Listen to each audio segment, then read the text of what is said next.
त्रैगुण्यवर्जितमजं विभुमाद्यमीशं वन्दे भवग्नममरासुरसिद्धवन्द्यं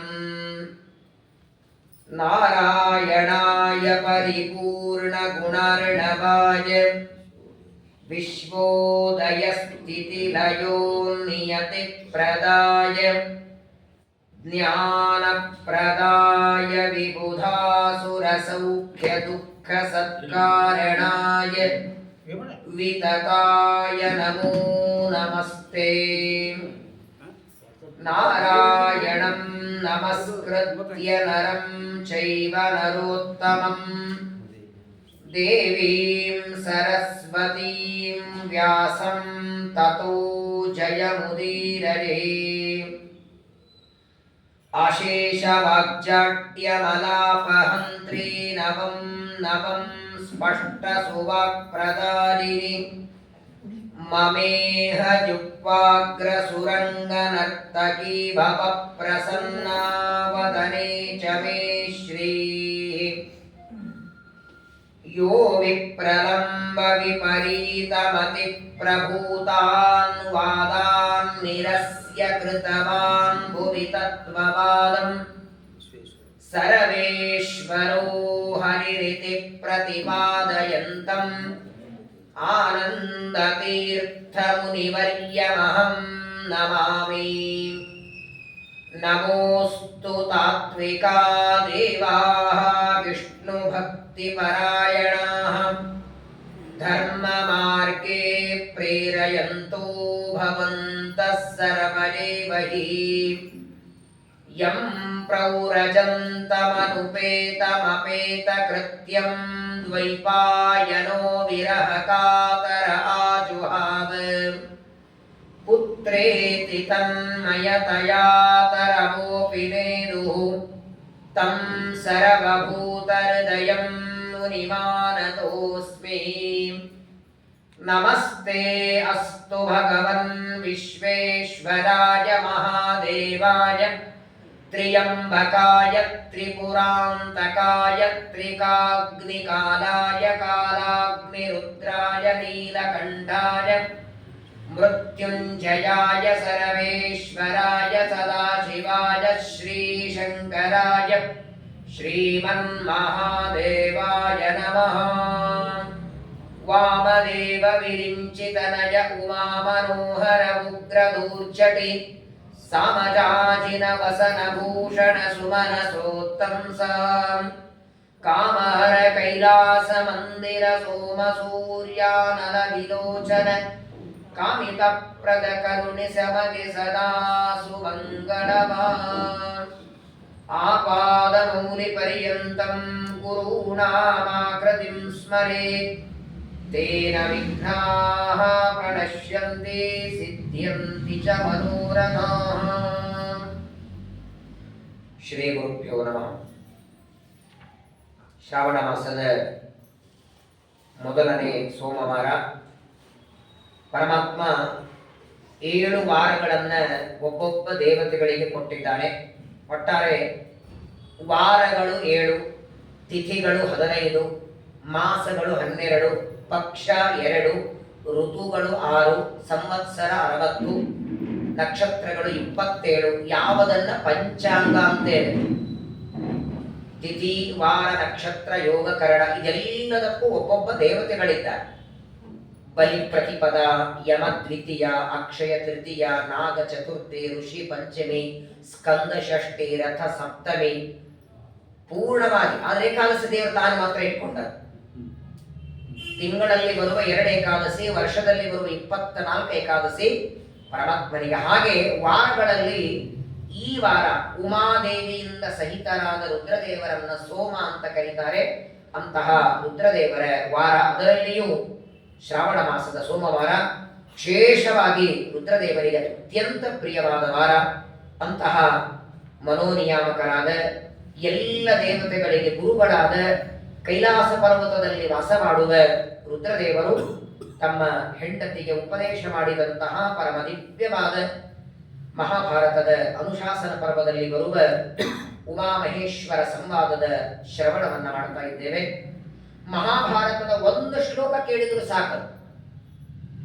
ಕೇವಲ ಈ ಉಮಾಮಹೇಶ್ವರ ಸಂವಾದ ಅಲ್ಲ, ಯಾವುದಾದರೂ 60 ಲಕ್ಷ ಶ್ಲೋಕ ಇದೆ ಮಹಾಭಾರತ, ವೇದವ್ಯಾಸರು ಬರೆದದ್ದು. ಆದರೆ 60 ಲಕ್ಷ ಶ್ಲೋಕದಲ್ಲಿ ಭೂಮಿಗೆ ಸಿಕ್ಕದ್ದು 1 ಲಕ್ಷ. 59 ಲಕ್ಷ ಶ್ಲೋಕದ ಮಹಾಭಾರತವನ್ನು ದೇವತೆಗಳು ಇವತ್ತಿಗೂ ದೇವಲೋಕದಲ್ಲಿ ಮಹಾಭಾರತ ಪ್ರವಚನ ನಡೆಯುತ್ತೆ. ಹಯಗ್ರೀವ ದೇವರು ಬರೆದ ಮೂಲ ರಾಮಾಯಣ 100 ಕೋಟಿ ಶ್ಲೋಕದ ರಾಮಾಯಣ, ಅದು ಪ್ರವಚನ ನಡೆಯುತ್ತಲ್ಲಿ. ಭಾಗವತ 100 ಕೋಟಿ ಶ್ಲೋಕ ಇದೆ, ನಮಗೆ ಸಿಕ್ಕದ್ದು 18,000 ವೇದವ್ಯಾಸರು ಬರೆದದ್ದು. ವೇದವ್ಯಾಸ ದೇವರು ತಾವು ಬರೆದ ಗ್ರಂಥಗಳು ಮನುಷ್ಯರಿಗೆ ಎಲ್ಲವನ್ನ ಕೊಳ್ಳಿಲ್ಲ. ಯಾಕಂದ್ರೆ ಮೊದಲನೇದು ಕಲಿಯುಗದಲ್ಲಿ ಆಯುಷ್ಯ ಕಡಿಮೆ, ಇರುವ ಆಯುಷ್ಯದೊಳಗೆ ನಾವು ಪ್ರವಚನಕ್ಕೆ ಹೋಗ್ಲಿಕ್ಕೆ ಶುರು ಮಾಡೋದು 40-50 ಆದ ಮೇಲೆ. 60 ಲಕ್ಷ ಮಹಾಭಾರತ ಕೊಟ್ಟಿದ್ರೆ ಓದೋರು ಯಾರು? 1 ಲಕ್ಷನೇ ತೆಗೆದ ಇಲ್ಲ ನಾವು. 1 ಲಕ್ಷ ಶ್ಲೋಕ ಮಹಾಭಾರತನೇ ಶ್ರವಣ ಮಾಡ್ಲಿಕ್ಕೆ ಆಗ್ತಿಲ್ಲ. ಆ 1 ಲಕ್ಷ ಶ್ಲೋಕದಲ್ಲಿ ಒಂದು ಶ್ಲೋಕ ಕೇಳಿ ಸಾಕಲ್ಲ. ಯೋಗೋಷತಂ ಕನಕ ಶೃಂಗಮಯಂ ದದಾತಿ ವಿಪ್ರಾಯ ವೇದ ವಿದುಷೇ ಚ ಬಹುಷ್ಕೃತಾಯ ದಿವ್ಯಾಂ ಚ ಭಾರತ ಕಥಾಂ ಕಥಯೇಚ್ಚ ನಿತ್ಯಂ ತುಲ್ಯಂ ಫಲಂ ಫಲತಿ ತಸ್ಯ ಚ ತಸ್ಯ ಚೈವ. ಒಂದು ಶ್ಲೋಕ, ಒಂದೇ ಒಂದು ಶ್ಲೋಕ ಮಹಾಭಾರತವನ್ನು ಕೇಳಿದರೆ, ಒಂದು ಶ್ಲೋಕ ಮಹಾಭಾರತ ಕೇಳಿದರೆ 1 ಕೋಟಿ ಗೋದಾನ ಮಾಡಿದ ಪುಣ್ಯ ಬರ್ತದ. ಗೋದಾನ ಅಂದ್ರೆ ಏನು? ಒಂದು ಚೀಟಿ ಮೇಲೇನೋ ಒಳಗೊಂದಿಷ್ಟು 200 ರೂಪಾಯಿ ಹಾಕಿ ಗೋದಾನ ಅಂತ ಇವಾಗೆಲ್ಲ ಕೊಡ್ತಾರಲ್ಲ, ಅದು ಆಕಳು ಎಲ್ಲಿದೆ ಅಂತ ಆಟೋ ಚಾರ್ಜು ಆಗಲ್ಲ. ಅದು ವಾಸ್ತವಿಕ ಗೋದಾನ ಹೇಗಿರಬೇಕು ಇದೇ ಮಹಾಭಾರತ ವಿಶ್ವಾಚಾರ್ಯ ಹೇಳ್ತಾರೆ. ಒಂದು ಆಕಳು, ಒಂದು ಕರು, ಆ ಆಕಳ ಕರುವಿನ ಕೋಡುಗಳಿಗೆ ಬಂಗಾರದ ಆಭರಣ, ಆಕಳಿಗೆ ಬಂಗಾರದ ಆಭರಣ, ನೀರು ಕುಡಿಯೋದಕ್ಕೆ ಬಂಗಾರದ ಬಕೀಟು, ಹಾಲು ತೆಗೆಯುವುದಕ್ಕೆ ಒಂದು ಬಂಗಾರ ಪಾತ್ರೆ, ಆಕಳ ದಾನ ಕೊಡೋ ಬ್ರಾಹ್ಮಣನಿಗೆ ಒಂದು 30-40 ಸೈಟ್ ಅಲ್ಲಿ ಒಂದು ಮನೆ, ಆ ಮನೆಯಲ್ಲಿರುವ ಪದಾರ್ಥಗಳೆಲ್ಲ ಬಂಗಾರದ್ದು. ಆ ಬ್ರಾಹ್ಮಣನಿಗೆ ಆಯುಷ್ಯ ಕಮಿಯಾಗದೇ ಇರುವಷ್ಟು ಸಂಪತ್ತೆಲ್ಲ ತುಂಬಿ ಅಲ್ಲೊಂದು ಬಂಗಾರದ ಮಂಚದ ಮೇಲೆ ಹಾಸಿಗೆ, ಅಲ್ಲಿ ಬ್ರಾಹ್ಮಣ ದಂಪತಿಗಳನ್ನು ಕೂಡಿಸಿ ಈ ಆಕಳು ಕರುವನ್ನು ಅವರ ಮುಂದೆ ಇಟ್ಟು ಮನಿ ಸಹಿತವಾಗಿ ಆಕಳನ್ನ ಕೃಷ್ಣಾರ್ಪಣ ವಸ್ತು ಅಂತ ದಾನ ಕೊಡಬೇಕಂತ. ಇಂಥದ್ದು ಕನಸು ಬಿದ್ದಿಲ್ಲಲ್ಲ ನಮಗೆ. ಈ ತರಹದ ಗೋದಾನವನ್ನ ಮಹಾಭಾರತದಲ್ಲಿ ಹೇಮಾಂಗ ಅಂತ ಒಬ್ಬ ರಾಜ ಬರ್ತಾನೆ. ಸ್ಕಂದ ಪುರಾಣ ಒಂದು ಕಥೆ ಹೇಳುತ್ತೆ. ಸ್ಕಂದ ಪುರಾಣದಲ್ಲಿ ಬರ್ತದೆ, ಭವಿಷ್ಯೋತ್ತರ ಪುರಾಣದಲ್ಲಿ ಬರ್ತದೆ. ಮಹಾಭಾರತದಲ್ಲಿ ಈ ತರಹದ ಗೋದಾನವನ್ನ ಪ್ರತಿನಿತ್ಯ 100 ಗೋದಾನ ಮಾಡ್ತಿದ್ದಂತೆ ಹೇಮಾಂಗ ಅನ್ನೋ ರಾಜ. ವಾಸ್ತವಿಕ ಗೋದಾನ ಹಾಗೆ. ಯಾಕಂದ್ರೆ ನೀವು ಕೊಟ್ಟ ಆಕಳನ್ನ ಅವರು ಬ್ರಾಹ್ಮಣ ಒಯ್ದು ಮನೆಗೆ ಒಯ್ದು ಕಟ್ಟೋದ ಜಾಗ ಬೇಕಲ್ಲ, ಜಾಗ ಬದಲು ನೀವು ಕೊಡಿಸಿರ್ಬೇಕು ಅವರಿಗೆ, ಜಾಗ ಕೊಡಿಸಿರ್ಬೇಕು. ಮತ್ತೆ ಹೆಂಗಂದ್ರೆ ಬರೀ ಆ ಬ್ರಾಹ್ಮಣ ದಂಪತಿಗಳಿರೋದಕ್ಕಲ್ಲ, ನೀವು ಕೊಟ್ಟ ಆಕಳಿಗೆ ಹುಲ್ಲು ಹಾಕೋದಕ್ಕೆ ಒಂದು ಅರ್ಧ ಸೈಟು ಅದಕ್ಕೆ ಪ್ರತ್ಯೇಕ ಜಾಗ ಕೊಟ್ಟಿರ್ಬೇಕು. ಅಲ್ಲಿ ಹುಲ್ಲು ಬೆಳೆಸಿ ಅದಕ್ಕೆ ಬೆಳೆಸಿ ಹಾಕ್ಬೇಕು ಇವರು. ಇದೇ ಆಚಾರ ಚೆನ್ನಾಗಿದೆ ಬಿಡಿ, ನಾವೇನು ಕೊಡ್ತೀವಲ್ಲ 200 ರೂಪಾಯಿ ಗೋದಾನ ತುಂಬಾ ಚೆನ್ನಾಗಿದೆ, ದಿನಾನೂ ಮಾಡಬಹುದು, ವರ್ಷಕ್ಕೊಂದ್ಸಲ. ಏನು ನೋಡಿ, ಮಹಾಭಾರತ ಹೇಳುತ್ತದೆ ಈ ತರಹದ ಗೋದಾನ ಸಂಪೂರ್ಣವಾದ ಆಕಳನ್ನ ತಂದು ಕರುವನ್ನ ತಂದು ದಾನ ಕೊಟ್ಟಾಗ ಬರುವ ಪುಣ್ಯ ಮಹಾಭಾರತದ ಒಂದು ಶ್ಲೋಕ ಕೂತ್ಕೊಂಡು ಕೇಳಿದರೆ ಆ ಪುಣ್ಯವನ್ನ ವೇದವ್ಯಾಸ ದೇವರು ಕೊಡ್ತಾರಂತೆ. ಅಂತಹ ದಿವ್ಯವಾದ ಮಹಾಭಾರತದ ಅನುಶಾಸನ ಪರ್ವದಲ್ಲಿ ಜ್ಞಾನಿಗಳಾದ ಮನೋನಿಯಾಮಕರಾದ ರುದ್ರದೇವರು ತಮ್ಮ ಹೆಂಡತಿಗೆ ಉಪದೇಶವನ್ನ ಮಾಡುತ್ತಿದ್ದಾರೆ. ಪಾರ್ವತಿ ದೇವಿಗೆ ನಮ್ಮೆಲ್ಲರ ಮೇಲೆ ಒಂದು ಕಳಕಳಿ ಕರುಣೆ. ಜಗತ್ತಿನ ತಾಯಿ ಅಲ್ವಾ ಅವಳು. ಮಕ್ಕಳಿಗೆ ಬಂದ ದುಃಖವನ್ನ, ಮಕ್ಕಳಿಗೆ ಬಂದ ಆಪತ್ತನ್ನ ತಾಯಿಗೆ ಪರಿಹಾರ ಮಾಡಬೇಕು. ಮುಂದೆ ಬರುವ ನಮ್ಮಂತಹ ಎಲ್ಲ ಮಾನವರನ್ನ ನೋಡಿ ನಮಗೆ ಬರಬಹುದಾದ ಪ್ರಶ್ನೆಗಳನ್ನ ತಾವೇ ಕೇಳಿದ್ದಾಳೆ. ಯಾಕಂದ್ರೆ ಇವತ್ತು ನಾವು ಕೇಳ್ತೀವಿ, ಒಂದು ರುದ್ರದೇವರಿಲ್ಲ, ಪ್ರಶ್ನೆ ಕೇಳೋರು ನಾವಿದ್ದೇವೆ, ಉತ್ತರ ಕೊಡೋರೆಲ್ಲಿದ್ದಾರೆ. ಹಾಗಾದ್ರೆ ನಮ್ಮೆಲ್ಲರ ಪರವಾಗಿ ಅವತ್ತು ರುದ್ರದೇವರಿಗೆ ಪ್ರಶ್ನೆಗಳನ್ನ ಕೇಳಿ ಆ ರುದ್ರದೇವರಿಂದ ತಾವು ಉತ್ತರವನ್ನ ಪಡೆದಿದ್ದಾಳೆ. ಅದನ್ನೇ ಉಮಾಮಹೇಶ್ವರ ಸಂವಾದ ಅಂತ ಕರೀತಾರೆ. ಎಷ್ಟು ಚೆನ್ನಾಗಿ ರುದ್ರದೇವರು ವಿವರಣೆಯನ್ನ ಕೊಡ್ತಾರೆ ಹೆಂಡತಿಗೆ. ನಿನ್ನೆ ದಿವಸ ಕೆಲವು ಪ್ರಶ್ನೆಗಳಿಗೆ ರುದ್ರದೇವರು ಉತ್ತರವನ್ನ ಕೊಟ್ಟಿದ್ದಾರೆ. ಒಟ್ಟು ಒಂದೇ ಮಾತು ರುದ್ರದೇವರು ಹೇಳೋ ಮಾತು, ಇವತ್ತು ನಾವೇನೇ ಅನುಭವಿಸಬೇಕಾದರೂ ಇವತ್ತು ಅನುಭವಿಸುವ ಸುಖವೋ ಮನೆಯೋ ರಾಜ್ಯವೋ ಸಂಪತ್ತೋ ಇದೆಲ್ಲದಕ್ಕೂ ಕಾರಣವಾದದ್ದು ಜನ್ಮಾಂತರದ ಕರ್ಮ ಅಂಥೇಳಿ. ಮತ್ತೆ ಆ ಕರ್ಮ ಯಾರು ಮಾಡಿಸ್ತಾರೆ ಅಂತ ಕೇಳಬೇಡಿ, ಅದು ದೇವರೇ ಮಾಡಿಸೋದು. ಜನ್ಮಾಂತರದ ಕರ್ಮ ನಾವೇ ಸ್ವತಂತ್ರವಾಗಿ ಮಾಡೋದಲ್ಲ, ದೇವರೇ ಮಾಡಿಸೋದು, ದೇವರ ಅಧೀನವಾಗೇನೆ. ಹಾಗಾದ್ರೆ ಆ ಕರ್ಮ ದೇವರು ಮಾಡಿಸ್ತಾರ ಅಂದ ಮೇಲೆ ಅದನ್ನು ಒಳ್ಳೆ ಕರ್ಮನೇ ಮಾಡಿಸ್ಬೇಕಾಗಿತ್ತು ನಮ್ಮಿಂದ. ಕೆಟ್ಟ ಕರ್ಮ ಮಾಡಿಸ್ಬೇಕ್ಯಾಕೆ? ಜನ್ಮಾಂತರದಲ್ಲಿ ಕೆಟ್ಟ ಕರ್ಮ ಮಾಡಿದ್ದಕ್ಕೆ ಈಗ ದುಃಖ ಕೊಡಬೇಕ್ಯಾಕೆ? ಮಾಡಿಸೋದು ದೇವರೇ ಆದ ಮೇಲೆ ಒಳ್ಳೆಯದನ್ನೇ ಯಾಕೆ ಮಾಡಿಸಬಾರದು ಅಂತ ಮತ್ತೆ ನಿಮ್ಮ ಪ್ರಶ್ನೆ. ಅದಕ್ಕೂ ರುದ್ರದೇವರು ಉತ್ತರ ಕೊಟ್ಟಿದ್ದಾರೆ. ಒಳ್ಳೆಯದನ್ನು ಮಾಡಿಸಬೇಕಾದರೂ ಕೂಡ ಪರಮಾತ್ಮ ಜೀವರಾಶಿಗಳ ಸ್ವಭಾವವನ್ನ, ಅವನ ಸ್ವರೂಪವನ್ನ ನೋಡಿ ಮಾಡಿಸ್ತಾನೆ. ಶ್ರೀಕೃಷ್ಣ ಪರಮಾತ್ಮನನ್ನ ನೋಡಿದಾಕ್ಷಣ ನಮಸ್ಕಾರ ಮಾಡಬೇಕು ಅಂತ ಪಾಂಡವರಿಗೆ ಅನಿಸ್ತಿತ್ತು. ಒಂದು ದಿನ ದುರ್ಯೋಧನ ಅನಿಸಿದೆಯಾ? ಹಾಗಾದ್ರೆ ದೇವರನ್ನ ನಮಸ್ಕಾರ ಮಾಡಬೇಕು, ಇವನು ದೇವರು ಅನ್ನೋ ಭಾವನೆ ಅಸುರರಿಗೆ ಬರಲಿಲ್ಲ, ದೈತ್ಯರಿಗೆ. ಯಾಕಂದ್ರೆ ಅವರ ಸ್ವರೂಪ ನೋಡಿ. ನಾನು ನಿನ್ನೆನೂ ಹೇಳಿದೆ, ಪ್ರಪಂಚದಲ್ಲಿ ಯಾವುದಕ್ಕೆ ಬದಲಾವಣೆ ಮಾಡಬಹುದು. ಇನ್ನೊಂದೆರಡು ವರ್ಷ ಆದ್ರೆ ಈಗ ಸಂಪೂರ್ಣ ಪೇಂಟ್ ಚೇಂಜ್ ಮಾಡಬಹುದು. ಇದು ಆರೆಂಜ್ ಇದ್ದಲ್ಲಿ ಇನ್ನೊಂದು ಬಣ್ಣ ಹಚ್ಚಬಹುದು, ನೀವು ಬೇಕಾದ ಚೇಂಜ್ ಮಾಡಬಹುದು, ಟೈಲ್ಸ್ ತೆಗೆದು ಇನ್ನೊಂದು ಹಾಕಬಹುದು. ಸ್ವಭಾವಕ್ಕೆ ಬದಲಾವಣೆ ಇಲ್ಲ. ಎಲ್ಲಿವರೆಗಂದ್ರೆ ಅನಂತ ಜನ್ಮಗಳ ಬರಲಿ, ಇದರ ಮುಂದೆ ಮತ್ತೆ ಜನ್ಮ ಬಂದ್ರು ಇದೇ ರೀತಿ ಇರೋದು. ನಾವು ವ್ಯವಹಾರದಲ್ಲಿ ಮಾತಾಡ್ತೇವೆ ನೋಡಿ, ಏನ್ರಿ ಅವ್ರ ಪಾಪ ಯಾವಾಗಲೂ ಎರಡನೇ ಪಂಕ್ತಿಗೆ ಕೂಡ್ತಾರೆ. ತಮ್ಮನೆ ಕಾರ್ಯಕ್ರಮ ಇದ್ರು ಎರಡನೇ ಪಂಕ್ತಿಗೆ, ಎಲ್ಲಿ ಹೋದ್ರು ಎರಡನೇ ಪಂಕ್ತಿಗೆ. ಯಾಕೆ ಮೊದಲನೇ ಪಂಕ್ತಿ ಕೂಡಲ್ಲ? ಅವ್ರ ಸ್ವಭಾವ ಹಾಗೆ ನೋಡ್ರಿ, ಅವ್ರ ಮೊದಲ ಪಂಕ್ತಿ ಕೂಡೋದೇ ಇಲ್ಲ. ಎಲೆ ಇದ್ರು ಕೂಡಲ್ಲ. ಪ್ರಾಯ ಪ್ರಪಂಚದೊಳಗೆ ಕೆಲವರ ಸ್ವಭಾವ, ಲೇಟ್ ಆಗಿ ಹೇಳೋದು ಕೆಲವರ ಸ್ವಭಾವ, ಪೇಪರ್ ನೋಡೋದೇ ಕೆಲವರ ಸ್ವಭಾವ. ರುದ್ರದೇವರಂತಾರೆ ಇದಕ್ಕೆ ಬದಲಾವಣೆ ಇಲ್ಲ. ಹಾಗಾದರೆ ಇದಕ್ಕೆ ತಕ್ಕಂತೆ ಪರಮಾತ್ಮ ವ್ಯವಸ್ಥೆಯನ್ನು ಮಾಡ್ತಾನೆ. ಅದನ್ನ ನಾವು ಈಗ ಮನುಷ್ಯರಲ್ಲಿ ನಾವು ಅದನ್ನು ಪ್ರತ್ಯೇಕವಾಗಿ ನೋಡ್ತೇವೆ. ಈಗ ಇನ್ನೊಂದು ಮಹತ್ವದ ಪ್ರಶ್ನೆ ಕೇಳ್ತಾಳೆ ಪಾರ್ವತಿ ದೇವಿ. ಉಮಾದೇವಿ ಕೇಳ್ತಾಳೆ, ಭಗವನ್ ದೇವ ದೇವೇಶ ಮಾನುಷೇಶ್ವೇವ ಕೇಚನ ಜ್ಞಾನ ವಿಜ್ಞಾನ ಸಂಪನ್ನಾಃ ಬುದ್ಧಿಮಂತೋ ವಿಚಕ್ಷಣಾಃ ದುರ್ಗತಾಸ್ತು ಪ್ರದಶ್ಯಂತೆ ಯತಮಾನಾ ಯಥಾವಿಧಿ ಕೇನ ಕರ್ಮ ವಿಪಾಕೇನ ತನ್ಮೇ ಶಂಸಿತುಮರ್ಹಸಿ. ಪ್ರಾಯ ಈ ಪ್ರಶ್ನೆ ಇವತ್ತಿನ ಸಮಾಜವನ್ನ ನೋಡೇ ಕೇಳಿರ್ಬೇಕೇನು. ಪಾರ್ವತಿ ಕೇಳ್ತಾಳೆ, ಉಮಾದೇವಿ ಅಂತಾಳೆ, ರುದ್ರದೇವರೇ ಸ್ವಾಮಿ, ಪ್ರಪಂಚದೊಳಗೆ ಕೆಲವರಿದ್ದಾರೆ ಬಹಳ ಬುದ್ಧಿವಂತರಿರ್ತಾರೆ, ಡಬಲ್ ಗ್ರಾಜುಯೇಟ್ ಇರ್ತಾರೆ, ಜ್ಞಾನಕ್ಕೆ ಏನೂ ಕೊರತೆ ಇರಲ್ಲ, ಬೇಕಾದಷ್ಟು ಓದಿರ್ತಾರೆ, ನೆನಪಿನ ಶಕ್ತಿ ಇರ್ತದೆ, ಬುದ್ಧಿವಂತರಿರ್ತಾರೆ. ಆದರೆ ಉದ್ಯೋಗ ಇಲ್ಲ, ಕೆಲಸ ಇರೋದಿಲ್ಲ, ದುಡಿಮೆ ಇರಲ್ಲ, ದುಡ್ಡಿರಲ್ಲ, ಒದ್ದಾಡ್ತಿರ್ತಾರೆ. ನೋಡಿ, ಕಲಿಯುಗದಲ್ಲಿ ಒಂದು ಗಾದೆ ಮಾತೆ ಇದೆಯಲ್ಲ, ಅತ್ತೆ ಸೊಸೆ ಒಂದೇ ಕಡೆ ಇರೋದು ಕಷ್ಟ ಅಂತ. ಅತ್ತೆ ಯಾರು? ಲಕ್ಷ್ಮಿ. ಸೊಸೆ ಯಾರು? ಸರಸ್ವತಿ. ಹಾಗಾಗಿ ಯಾರ ಹತ್ರ ಸರಸ್ವತಿ ವಿದ್ಯೆ ಇದೆ ಅವರ ಹತ್ರ ಲಕ್ಷ್ಮಿ ಇಲ್ಲ. ಯಾರು ಹೆಪ್ಪಟ್ಟು ಓದ್ತಿರ್ತಾರೆ ರಾಜ ಮಂತ್ರಿಯಾಗಿ ಕೂತಿರ್ತಾರೆ. ತಮ್ಮ ಹೆಸರು ಅವ್ರಿಗೆ ಬರೀಲಿಕ್ಕೆ ಬರ್ತಿರಲ್ಲ, ತಮ್ಮ ಹೆಸರೇ ಚೆನ್ನಾಗಿ ಬರೀಲಿಕ್ಕೆ ಬರಲ್ಲ, ಹೆಪ್ಪಟ್ಟು ಓದ್ತಿರ್ತಾರ. ಆದ್ರೆ ಏನ್ ಕೈಯೊಳಗೆ ಲಕ್ಷಾವಧಿ ದುಡ್ಡು ಆಡ್ತಿರ್ತಾರೆ.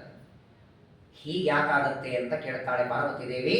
ಜ್ಞಾನ ವಿಜ್ಞಾನ ಸಂಪನ್ನ, ಬೇಕಾದಷ್ಟು ಜ್ಞಾನ ಪಡೆದಿರ್ತಾರೆ, ಬೇಕಾದಷ್ಟು ಬುದ್ಧಿವಂತರಿರ್ತಾರೆ, ತಮ್ಮ ಜ್ಞಾನಕ್ಕೆ ತಕ್ಕಷ್ಟು ಅವರಿಗೆ ಪರಮಾತ್ಮ ಕೆಲಸ ಯಾಕೆ ಕೊಡಲ್ಲ? ಪ್ರಾಯ ಜಗತ್ತು ಎಷ್ಟು ವಿಚಿತ್ರ ಇದೆ. ಕಲಿಯುಗ ನೋಡಿ, ಇವತ್ತಿನ ಘೋರ ಕಲಿಯುಗದೊಳಗೆ ವಿದ್ಯಾವಂತರಿಗೆ ಬೆಲೆ ಇಲ್ಲ, ಹಣವಂತರಿಗೆ ಬೆಲೆ ಇದೆ. ಆ ಹಣ ಅವರು ಹೇಗೆ ಸಂಪಾದನೆ ಮಾಡಲಿ? ಅನ್ಯಾಯದಿಂದಲೋ, ಮೋಸದಿಂದಲೋ, ವಂಚನೆಯಿಂದಲೋ ಇನ್ನೊಬ್ಬರಿಗೆ ಟೊಪ್ಪಿಗೆ ಹಾಕಿ ಬಳಸಲಿ. ಒಟ್ಟಾರೆ ಇವನ ಹತ್ರ ಹಣ ಇದೆಯಾ? ಹಾಗಾದ್ರೆ ಅವನ ಕಡೆ ಒಂದು ಬಿಡುತ್ತದೆ ಜನ.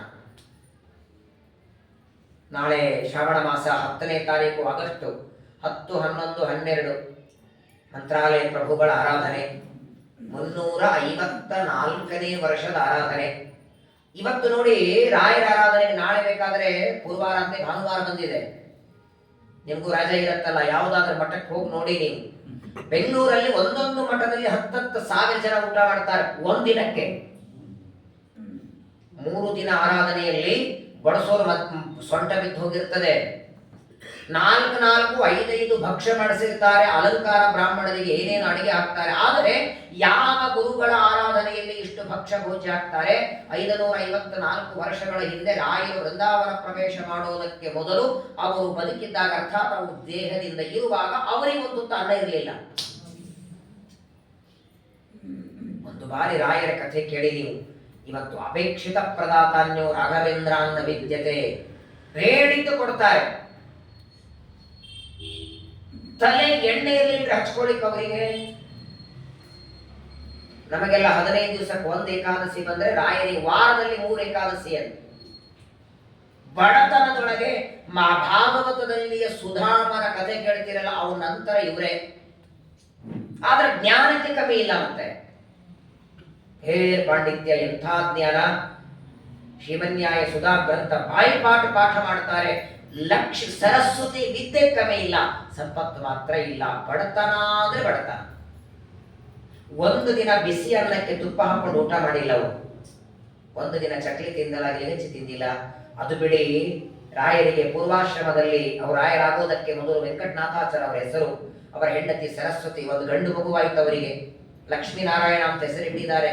ಪ್ರಾಯ ಹುಟ್ಟಿದ ಮಗುವಿಗೆ 6 ತಿಂಗಳು ತಾಯಿ ಹಾಲು ಕುಡಿಸ್ಬೇಕಲ್ಲ. ಆದ್ರೆ ಅನಿವಾರ್ಯ ತಾಯಿ ಹಾಲೇ ಬರ್ತಿಲ್ಲ. ಯಾಕಂದ್ರೆ ಇವ್ರು ಊಟ ಮಾಡಿದವ್ರಿಗೆ ಹಾಲು ಬರ್ಬೇಕಲ್ಲ. ಮನೆಯಲ್ಲಿ ದಾರಿದ್ರ್ಯ, ಊಟಕ್ಕಿಲ್ಲ ಅಂತ ಇವ್ರಿಗೆ ಹಾಲಿಲ್ಲ ಅಂದ್ರೆ ಮಗುವಿಗೆ ಹಾಲಿಲ್ಲ. ಅಳ್ತಾ ನೆಲದ ಮೇಲೆ ಮಲಗಿಸಿದ್ದಾರೆ ಮಗುವನ್ನ. ಆ 3 ತಿಂಗಳದ ಮಗುವನ್ನು ಮಲಗಿಸಿದ್ದಾರೆ. ಪೂರ್ವಾಶ್ರಮದ ರಾಯರು ಹೆಂಡತಿ ಮಗುವನ್ನು ನೋಡಿ ಅಳುತ್ತಿದ್ದಾರೆ. ದೇವರ ಹತ್ರ ಬೇಡ್ಕೊತಾರೆ, ನಮಗೆ ಇಷ್ಟು ದಾರಿದ್ರ್ಯ ಇದ್ರೆ ಮಕ್ಕಳೇ ಕೊಟ್ಟಿ ಅಂತ ಬೇಡುತ್ತಾರೆ. ಅವನು ಹೊಟ್ಟೆಗೆ ಹಾಕ್ಲಿಕ್ಕೆ ನಮ್ಮ ಹತ್ರ ಇಲ್ಲ. ಅವತ್ತು ನೋಡಿ ಕೈಯಲ್ಲಿ ಒಂದು ಲೋಟ ತಗೊಂಡು ಮನೆಗೆ ಬಾಗಿಲು ಬರೆಸ್ತಾರೆ ರಾಯರು. ನನ್ನ ಮಗ ಅಳುತ್ತಿದ್ದಾನೆ, ನನ್ನ ಹೆಂಡತಿಗೆ ಹಾಲು ಬರ್ತಿಲ್ಲ, ಹಾಲು ಕೊಡಿ ಅಂತ. ಇವತ್ತು ವೃಂದಾವನಕ್ಕೆ 1000 ಲೀಟರ್ ಪಂಚಾಮೃತ ಅಭಿಷೇಕ. ಒಂದು ಸಲ ಕೇಳಿ ನೋಡಿ ರಾಯರ ಕತೆ ನೀವು, ಕಣ್ಣಲ್ಲಿ ನೀರೆಲ್ಲ ರಕ್ತ ಬರುತ್ತದೆ. ಇದೇನು ಅಲಂಕಾರ ಕೂತವರಿಗೆ ರೇಷ್ಮೆ ಮಡೆ. ಆ ಮಾರಾಯ ಒಂದು ಧೋತ್ರಕ್ಕೆ ನಕ್ಷತ್ರ ಎಣಿಸಬಹುದು, ಅವರು ತೂತ ಎಣಿಸ್ಲಿಕ್ಕೆ ಆಗ್ತಿರ್ಲಿಲ್ಲ. ಪ್ರಾಯ ಈ ಪ್ರಶ್ನೆಗೆ ಅವರೇ ಹೊಂದಾಣಿಕೆ ಹಾಕ್ತಾರೆ. ಇದು ಕಮ್ಮಿ ಇಲ್ಲ, ವಿದ್ಯೆಗೆ ಕಮ್ಮಿ ಇಲ್ಲ. ಜಗತ್ತಿನೊಳಗೆ ಒಂದು ಜೀವನದಲ್ಲಿ ಒಂದು ವಿದ್ಯೆ ಓದಿರಬಹುದು. ಡಾಕ್ಟರ್ ಆದ್ರೆ ಇಂಜಿನಿಯರ್ ಆಗಲ್ಲ, ಇಂಜಿನಿಯರ್ ಆದ್ರೆ ಡಾಕ್ಟರ್ ಆಗಲ್ಲ, ಅಥವಾ ಇಂಜಿನಿಯರ್ ಆದ್ರೆ ಅಡಿಗೆಯವರಾಗಲ್ಲ. ಪ್ರಾಯ ಒಂದು ವಿದ್ಯೆ ಬಹಳ ಕಷ್ಟಪಟ್ಟರೆ 1-2 ವಿದ್ಯೆ ಓದಿರಬಹುದು. ರಾಯರಿಗೆ 64 ವಿದ್ಯೆ ಬರ್ತಿದ್ದು ಅಂತ. ರಾಯರಿಗಾಯ್ತು, ಅವರ ಗುರುಗಳು ವಿಜೇಂದ್ರ ತೀರ್ಥರಿಗೆ ಹಾಡೋದಕ್ಕೂ ಬರ್ತದೆ, ಮೂರ್ತಿ ಕಲ್ಲಿನಿಂದ ಮೂರ್ತಿ ಮಾಡ್ಲಿಕ್ಕೆ ಬರ್ತದೆ.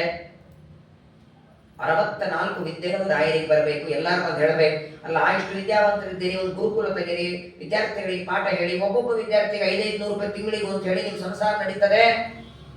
ಇಲ್ಲ ಅಂತ, ವಿದ್ಯೆ ನಾನು ಮಾಡೋದಿಲ್ಲ ಅಂದ್ರು. ಏನಿದ್ರು ವಿದ್ಯಾ ಹಾಲು ನೀರು ದಾನ ಕೊಡಬೇಕು ಅಂತ ಶಾಸ್ತ್ರ, ನಾನು ಮಾಡೋದಿಲ್ಲ. ದಾರಿದ್ರ್ಯದೊಳಗೆ ಕಾಲ ಕಳೀತಾರೆ. 4 ಪಾತ್ರೆ ಅಂತೆ, ಅವುಗಳಿಗೆ ಕೆಳಗೆ ತೂತು ಹಾಕಿದ್ದಾರೆ. ಒಂದು ದಿನ ಬಂದು ಕಳ್ಳರು ಅದನ್ನು ಎತ್ಕೊಂಡು ಹೋದ್ರೆ, ಆ ಕಳ್ಳರು ಮನೆಯಲ್ಲಿದ್ದ ಪಾತ್ರೆ ಒಯ್ದರೆ ಪೂರ್ವಾಶ್ರಮದಲ್ಲಿ ರಾಯರಂತಾರೆ, ದೇವರನ್ನ ನೋಡಿದರಂತೆ, ಸ್ವಾಮಿ ನಾನೇ ಬಡವ ಅನ್ಕೊಂಡಿದ್ದೆ, ನನಗಿಂತಲೂ ಬಡವರು ಇದ್ದಾರಲ್ಲ. ಒಡಕ ಪಾತ್ರೆನೂ ಕಳತನ ಮಾಡ್ಕೊಂಡು ಹೋಗುವಷ್ಟು ಬಡತನ ಇನ್ನೊಬ್ಬರಿಗೆ ಇಟ್ಟಿದ್ದೆಲ್ಲ, ಹಾಗಾದ್ರೆ ಅವ್ರ ಮುಂದೆ ನಾನೇ ಶ್ರೀಮಂತ ಅಂದ್ರಂತೆ. ಆದ್ರೆ ಒಂದು ಮರಿಬೇಡಿ, ಅವತ್ತು ಆ ಬಡತನದಲ್ಲಿ ದೇವರ ಹತ್ರ ಬಟ್ಟು ಮಾಡಲಿಲ್ಲ, ಕೊಡುವಂತ ಬೇಡಲಿಲ್ಲ. ಯಾಕೆ ನನಗೆ ಕೊಡ್ಲಿಲ್ಲ ಅಂತ ಒಂದು ಕಂಪ್ಲೇಂಟ್ ಮಾಡಲಿಲ್ಲ. ಇವತ್ತು 354 ವರ್ಷ ಅದು ಕಮ್ಮಿ ಇಟ್ಟಿಲ್ಲ ರಾಯರಿಗೆ ದೇವರು. ಏನ್ರಿ ವೈಭವ!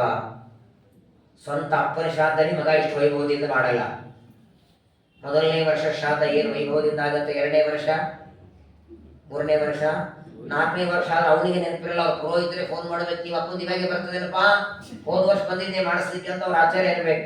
ಹೌದು ಇವಾಗೆ ಬರ್ಬೋದೇನೋ, ನಿಮ್ಗೆ ಗೊತ್ತಿರುತ್ತೆ ಅಂದ್ಬಿಡ್ತಾರಲ್ವ. ಅವ್ರ ಕರ್ಮ ನೋಡಿ ಎಲ್ಲ ಅಪ್ಪಂದು ಅವರೇ ಗೊತ್ತಿಟ್ಕೊಂಡಿರ್ಬೇಕು. ವಿಚಾರ ಮಾಡಿ, ಯಾವ ರಾಯರನ್ನ ನೀವು ನೋಡಿಲ್ಲ, ನಾವು ನೋಡಿಲ್ಲ. 354 ವರ್ಷ, ಪ್ರತಿ ವರ್ಷಕ್ಕೂ ಏನು ಬೆಳೀತದೆ ನೀವು ನೋಡಿ ಬನ್ನಿಬೇಕಾದ್ರೆ. ಇನ್ನೊಂದು ವಾರ ಬಿಟ್ಟು ಎಲ್ಲ ಮಠಗಳಿಗೆ ನೋಡಿ, ಏನು ಸುಣ್ಣ ಬಣ್ಣ ಅಲಂಕಾರ. ಹೋದ ವರ್ಷ ಬೆಳ್ಳಿ ಪಲ್ಲಕ್ಕಿ ಇದ್ರೆ ಈ ವರ್ಷ ಬಂಗಾರ ಪಲ್ಲಕ್ಕಿ. ಒಂದೊಂದು ಮಠದಲ್ಲಿ ರಾಯರಿಗೆ ರಥೋತ್ಸವ. 140 ಮಠ ಇವೆ. ಬೆಂಗಳೂರಲ್ಲಿ ಮಾತ್ರ ಇನ್ನು ಮೈಸೂರು, ತುಮಕೂರು, ಆ ಕಡೆ ಗುಲ್ಬರ್ಗ, ಹಾವೇರಿ, ಏನ್ ಮಹಾರಾಷ್ಟ್ರ, ಕರ್ನಾಟಕ, ತಮಿಳು, ಆಂಧ್ರ, ಇವತ್ತು ಜಗತ್ತಿನೊಳಗೆ ಮೃತ್ತಿಕಾ ವೃಂದಾವನದಿಂದ ಮೆರೆಸ್ಕೊಳ್ಳೋರು ನಮ್ಮ ರಾಯರವರೇ. ರಘುತ್ತಮ ವೃಂದಾವನ ಎಲ್ಲಿದೆ? ಮೃತ್ತಿಕಾ ವೃಂದಾವನ ಹೇಳಿ. ಒಂದೋ ಎರಡೋ? ಶ್ರೀಪಾದರಾದ ವೃಂದಾವನ, ವ್ಯಾಸರಾದ ವೃಂದಾವನ, ಇಲ್ಲಿ ಬಹಳ ಒಂದು ಕಡೆಗೆ ಒಂದೊಂದು ಊರಲ್ಲಿ 10 ಮೃತ್ತಿಕಾ ವೃಂದಾವನ ಯಾರ್ಯಾರಿದೆ. ಆದರೆ ಇದೇ ಪಾರ್ವತಿ ದೇವಿ ಕೇಳ್ತಾಳಲ್ಲ, ಕೆಲವರ ಹತ್ರ ಸಂಪತ್ತು ಇರಲ್ಲ, ವಿದ್ಯೆ ಕೊರತೆ ಇರಲ್ಲ, ಬೇಕಾದಷ್ಟು ವಿದ್ಯೆ ಇರ್ತದೆ. ವಿದ್ಯೆ ಇದ್ರೂ ಕೂಡ ಯಾಕೆ ಅವರಿಗೆ ಉದ್ಯೋಗ ಇರಲ್ಲ, ಕೆಲಸ ಇರಲ್ಲ, ಬಹಳ ದರಿದ್ರರಾಗಿ ಒದ್ದಾಡುತ್ತಿರ್ತಾರಲ್ಲ, ಯಾಕೆ ಅಂತ ಕೇಳಿದ್ದಕ್ಕೆ ಇದನ್ನ ರಾಯರಿಗೆ ಹೋಲಿಸಬೇಡಿ, ಅವ್ರಿಗೆ ದೇವರೇ ಹಾಗೆ ಹೇಳಿದ್ದು. ಪ್ರಹ್ಲಾದರಾಜರಾದಾಗ, ವ್ಯಾಸರಾಜರಾದಾಗ ಬೇಕಾದಷ್ಟು ಸಂಪತ್ತು ಕೊಟ್ಟ, ನಿನಗೆ ಸಂಪತ್ತು ಕೊಡದೇ ಒಂದು ಜನ್ಮ ಕೊಡ್ತೇನೆ ಅಂತ ರಾಯರ ಮಾಡಿದ್ದು. ಇದನ್ನ ಅಲ್ಲಿ ಹೋಲಿಸೋದಲ್ಲ, ಇದು ನಮ್ಮನ್ನ ನೋಡಿ ಪಾರ್ವತಿ ದೇವಿಗೆ ರುದ್ರದೇವರಂತಾರೆ. ಯಾಕೆ ಹೀಗಾಗಿರತ್ತಂದ್ರೆ, ಏ ಪುರಾ ಮನುಜಾ ದೇವಿ ಶ್ರುತವಂತೋಪಿ ಕೇವಲಂ ನಿರಾಶ್ರಯ ನಿರನ್ನಾದ್ಯಾಹ ಭೃಶಂ ಆತ್ಮಪರಾಯಣಾಃ. ನೋಡು, ಪಾರ್ವತಿಗಂತ ರುದ್ರದೇವರು ಹಿಂದಿನ ಜನ್ಮದಲ್ಲಿ ಈ ವ್ಯಕ್ತಿ ಯಾರು ಅಭ್ಯಾಸ ಮಾಡುತ್ತಾರೆ, ಓದ್ತಾರೆ ಅಂದ್ರೆ ಅವರಿಗೆ ಸಹಾಯ ಮಾಡಿರ್ತಾನೆ. ಇದು ಒಂದು ಕಾರಣ, ಮರಿಬೇಡಿ.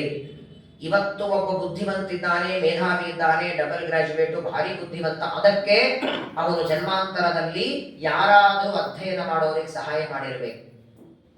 ಪುಸ್ತಕಗಳನ್ನು ಕೊಟ್ಟು ಸಹಾಯವೋ, ಅಥವಾ ಅವರಿಗೆ ಓದೋದಕ್ಕೆ ಇಂಥ ಕುರ್ಚಿಯನ್ನು ಕೊಟ್ಟು, ಟೇಬಲ್ ಕೊಟ್ಟು, ಕೊನೆಗೇನಿಲ್ಲ ಅಂದ್ರೆ 1 ಗಂಟೆ ನಮ್ಮ ಮನೆಗೆ ಪಾಪ ಲೈಟ್ ಫ್ಯಾನ್ ಇರ್ತಾರೆ, ಕೂತ್ಕೊಂಡು ಓದು ಅಂತ ಹೇಳಿ ಯಾವುದೋ ಒಂದು ರೀತಿಯಿಂದ ಜನ್ಮಾಂತರದಲ್ಲಿ ಅಧ್ಯಯನ ಮಾಡುವ ವ್ಯಕ್ತಿಗೆ ಸಹಾಯ ಮಾಡಿರ್ತಾನೆ ಅನ್ನೋದಕ್ಕೆ ಈ ಜನ್ಮದೊಳಗೆ ವಿದ್ಯೆಯೊಳಗೆ ಅವನನ್ನು ಎತ್ತರ ಸ್ಥಾನಕ್ಕೆ ಇಟ್ಟಿರ್ತಾನೆ ದೇವರು. ಆದರೆ ಮನೆಗೆ ಬಂದಂತಹ ಅತಿಥಿಗಳಿಗೆ ಅನ್ನ ಕೊಟ್ಟಿರಲ್ಲ, ಅವರಿಗೆ ಆದರ ಉಪಚಾರ ಮಾಡಿರಂಗಿಲ್ಲ, ಅವರ ಅತಿಥಿಗಳಿಗೆ ಮಾಡಬೇಕಾದ ಸತ್ಕಾರಗಳನ್ನ ಮಾಡಲಿಲ್ಲ, ಅಧ್ಯಯನಕ್ಕೆ ಅನುಕೂಲ ಮಾಡಿಕೊಟ್ಟದ್ದಕ್ಕೆ ಜನ್ಮಾಂತರದಲ್ಲಿ ವಿದ್ಯಾವಂತನಾಗಿ ಮಾಡಿದ.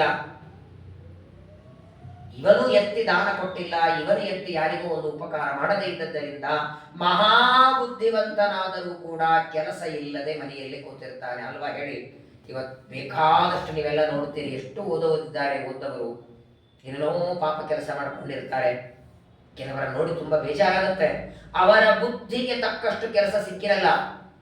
ಅಥವಾ ಕೆಲವರು ಮಹಾಬುದ್ಧಿವಂತರಾಗಿ ಬೇಕಾದಷ್ಟು ವಿದ್ಯೆ ಗಳಿಸಿದ್ರು ಕೂಡ ಕೆಲಸ ಇಲ್ಲದೆ ಮನೆಯಲ್ಲಿ ಕೂತಿರ್ತಾರೆ. ಹೊಟ್ಟೆ ಅಂತ ಕೇಳತ್ತಿದ್ದು ಒಂದು ವಿಚಿತ್ರ ಕೊಟ್ಟಿದ್ದಾರೆ ನೋಡಿ ದೇವರು. ಕಣ್ಣು, ಕಿವಿ, ಕೈ, ಕಾಲು ಎಲ್ಲ ಕೊಡಬೇಕಿದ್ದು, ಹೊಟ್ಟೆ ಒಂದು ಕೊಡಬಾರ್ದು. ಇದು ಹೆಂಗಿದೆ ಗೊತ್ತಾ ಹೊಟ್ಟೆ? ಇದಕ್ಕೆ ಹಸಿವೆ ಆಯಿತು ಅಂದ್ರೆ ನೀನು ಎಲ್ಲಿಂದ ಹಾಕು, ನನಗೆ ಹಾಕು ಅನ್ನತ್ತೆ. ಸ್ನಾನ ಮಾಡಿದ್ದೋ, ಸ್ನಾನ ಮಾಡದೇ ಇದ್ದದ್ದೋ, ನಿನ್ನ ಮನೆಯಾಗಿದ್ದೋ, ಹೊರಗಿನ ಮನೆಯಾಗಿದ್ದೋ, ಹಳಸಿದ್ದೋ, ಹೋಗಿದ್ದೋ, ನಿನ್ನಿದೋ, ಮಡಿ ಇದ್ದದ್ದೋ, ಮೈದಿಗಿದ್ದದ್ದು ಏನು ಗೊತ್ತಿಲ್ಲ, ನನಗೆ ಆಗಿದೆ, ನನಗೆ ಹಾಕು. ಇದು ಒಂದು ಹೊಟ್ಟೆ ಕೊಟ್ಟಿರಲಿಲ್ಲ ಅಂದ್ರೆ ಹೇಗಿರ್ತಿತ್ತು ಹೇಳಿ. ಹಾಗಾಗಿ ಅಕಸ್ಮಾತ್ ಮುಂದಿನ ಜನ್ಮ ಅಂತ ದೇವರು ಮತ್ತೆ ಹುಟ್ಟಿಸೋನಿದ್ರೆ ದೇವರಿಗೆ ಹೊಟ್ಟೆನೇ ಕೊಡಬೇಡ ಅಂತ ಬೇಡೋದು ಬೇಡ, ಕೊಡ್ಲಿ. ಆದರೆ ದೇವರಿಗೆ ಒಂದೇ ಪ್ರಾರ್ಥನೆ, ಹಸಿವೆ ಆಗದಿರುವ ಹೊಟ್ಟೆ, ಹೊಲಸಾಗದಿರುವ ಬಟ್ಟೆ 2 ಕೊಡುವಂತ ಬೇಡ. ಎಲ್ಲರೂ ನಿರಾತಂಕ ಪಾಠ ಪ್ರವಚನ ಮಾಡುವ. ಹಿಂದಿನ ಕಾಲದಲ್ಲಿ ನೋಡಿ, ಮೊನ್ನೆ ಕೇಳಿದ್ರಲ್ಲ, ಅಯೋಧ್ಯೆಯಲ್ಲಿ ಒಬ್ಬ ಸಾಧುಗಳಿದ್ರು, ಇತ್ತೀಚೆಗೆ ಬಿಟ್ಟರು ದೇಹ. ರಾಮ ಮಂದಿರ ಆಗುವವರೆಗೆ ನಾನು ಅನ್ನ ಹಾಕಲ್ಲ ಬಾಯಲ್ಲಿ ಅಂತ 2 ಉತ್ತತ್ತಿ ತಿಂದು ಬದುಕ್ತಿದ್ರಂತವ್ರು. ನಾನು ಬದುಕಿ ಸತ್ರು ಚಿಂತೆ ಇಲ್ಲ, ರಾಮನ ಜನ್ಮಭೂಮಿಯಲ್ಲಿ ಅವನ ಮಂದಿರ ಆಗೋವರೆಗೆ ನನ್ನ ಬಾಯಲ್ಲಿ ಅನ್ನ ಹಾಕಲ್ಲ. ಕೊನೆಗೆ ಅವರ ಆ ಸಂಕಲ್ಪಕ್ಕೇನೋ ಗೊತ್ತಿಲ್ಲ, ಪರಮಾತ್ಮ ತನ್ನ ಮಂದಿರವನ್ನ ಕಟ್ಟಿಸಿಕೊಂಡ. ಒಂದು ಇತ್ತೀಚೆಗೆ ಸತ್ರು ಏನು ಮೆರವಣಿಗೆ ಮಾಡಿದ್ರು ಅವರು.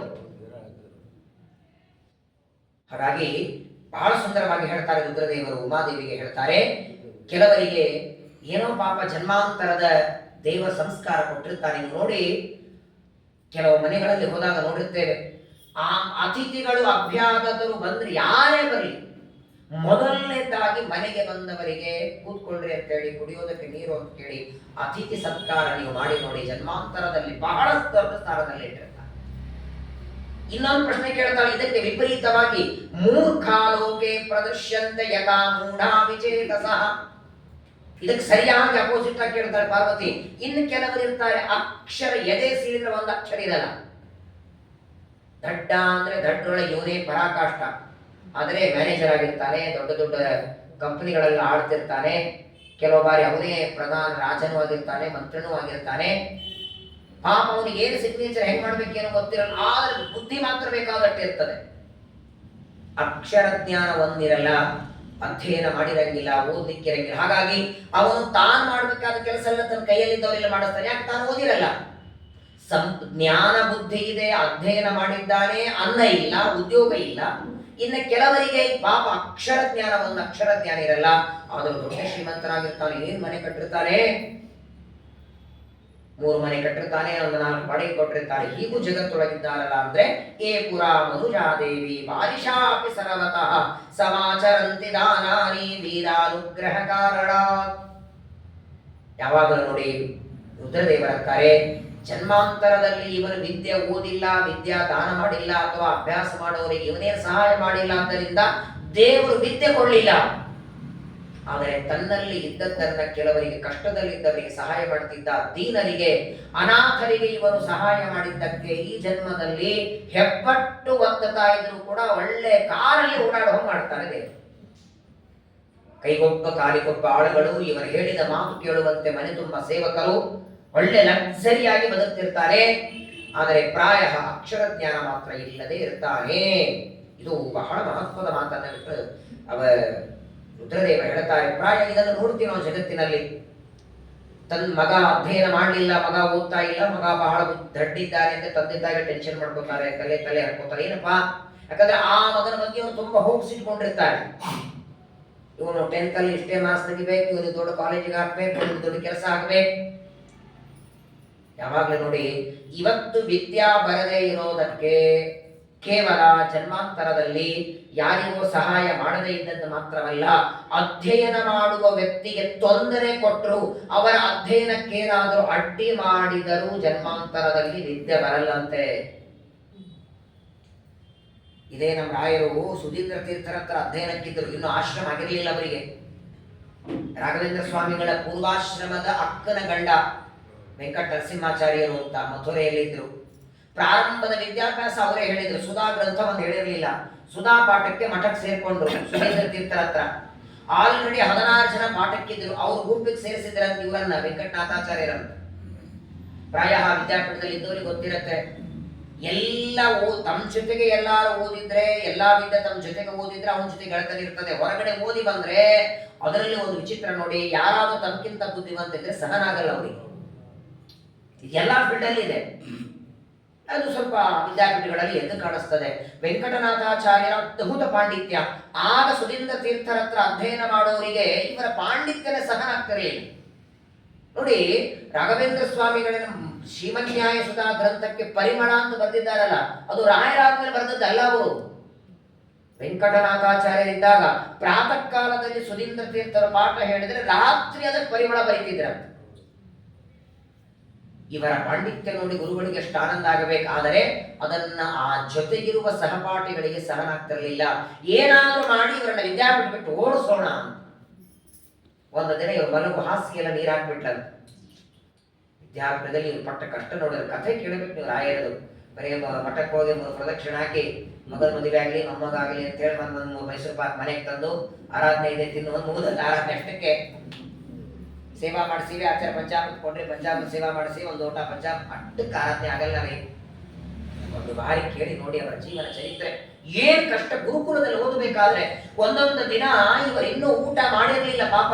ಎಲ್ಲರೂ ಊಟ ಆದ ಮೇಲೆ ಇನ್ನು ವೆಂಕಟನಾಥಾಚಾರ್ಯ ಊಟ ಆಗಿರ್ಬೇಕು. ಅಡಿಗೆಲ್ಲ ನಾಯಿಗೆ ಹಾಕ್ಬಿಡೋರು.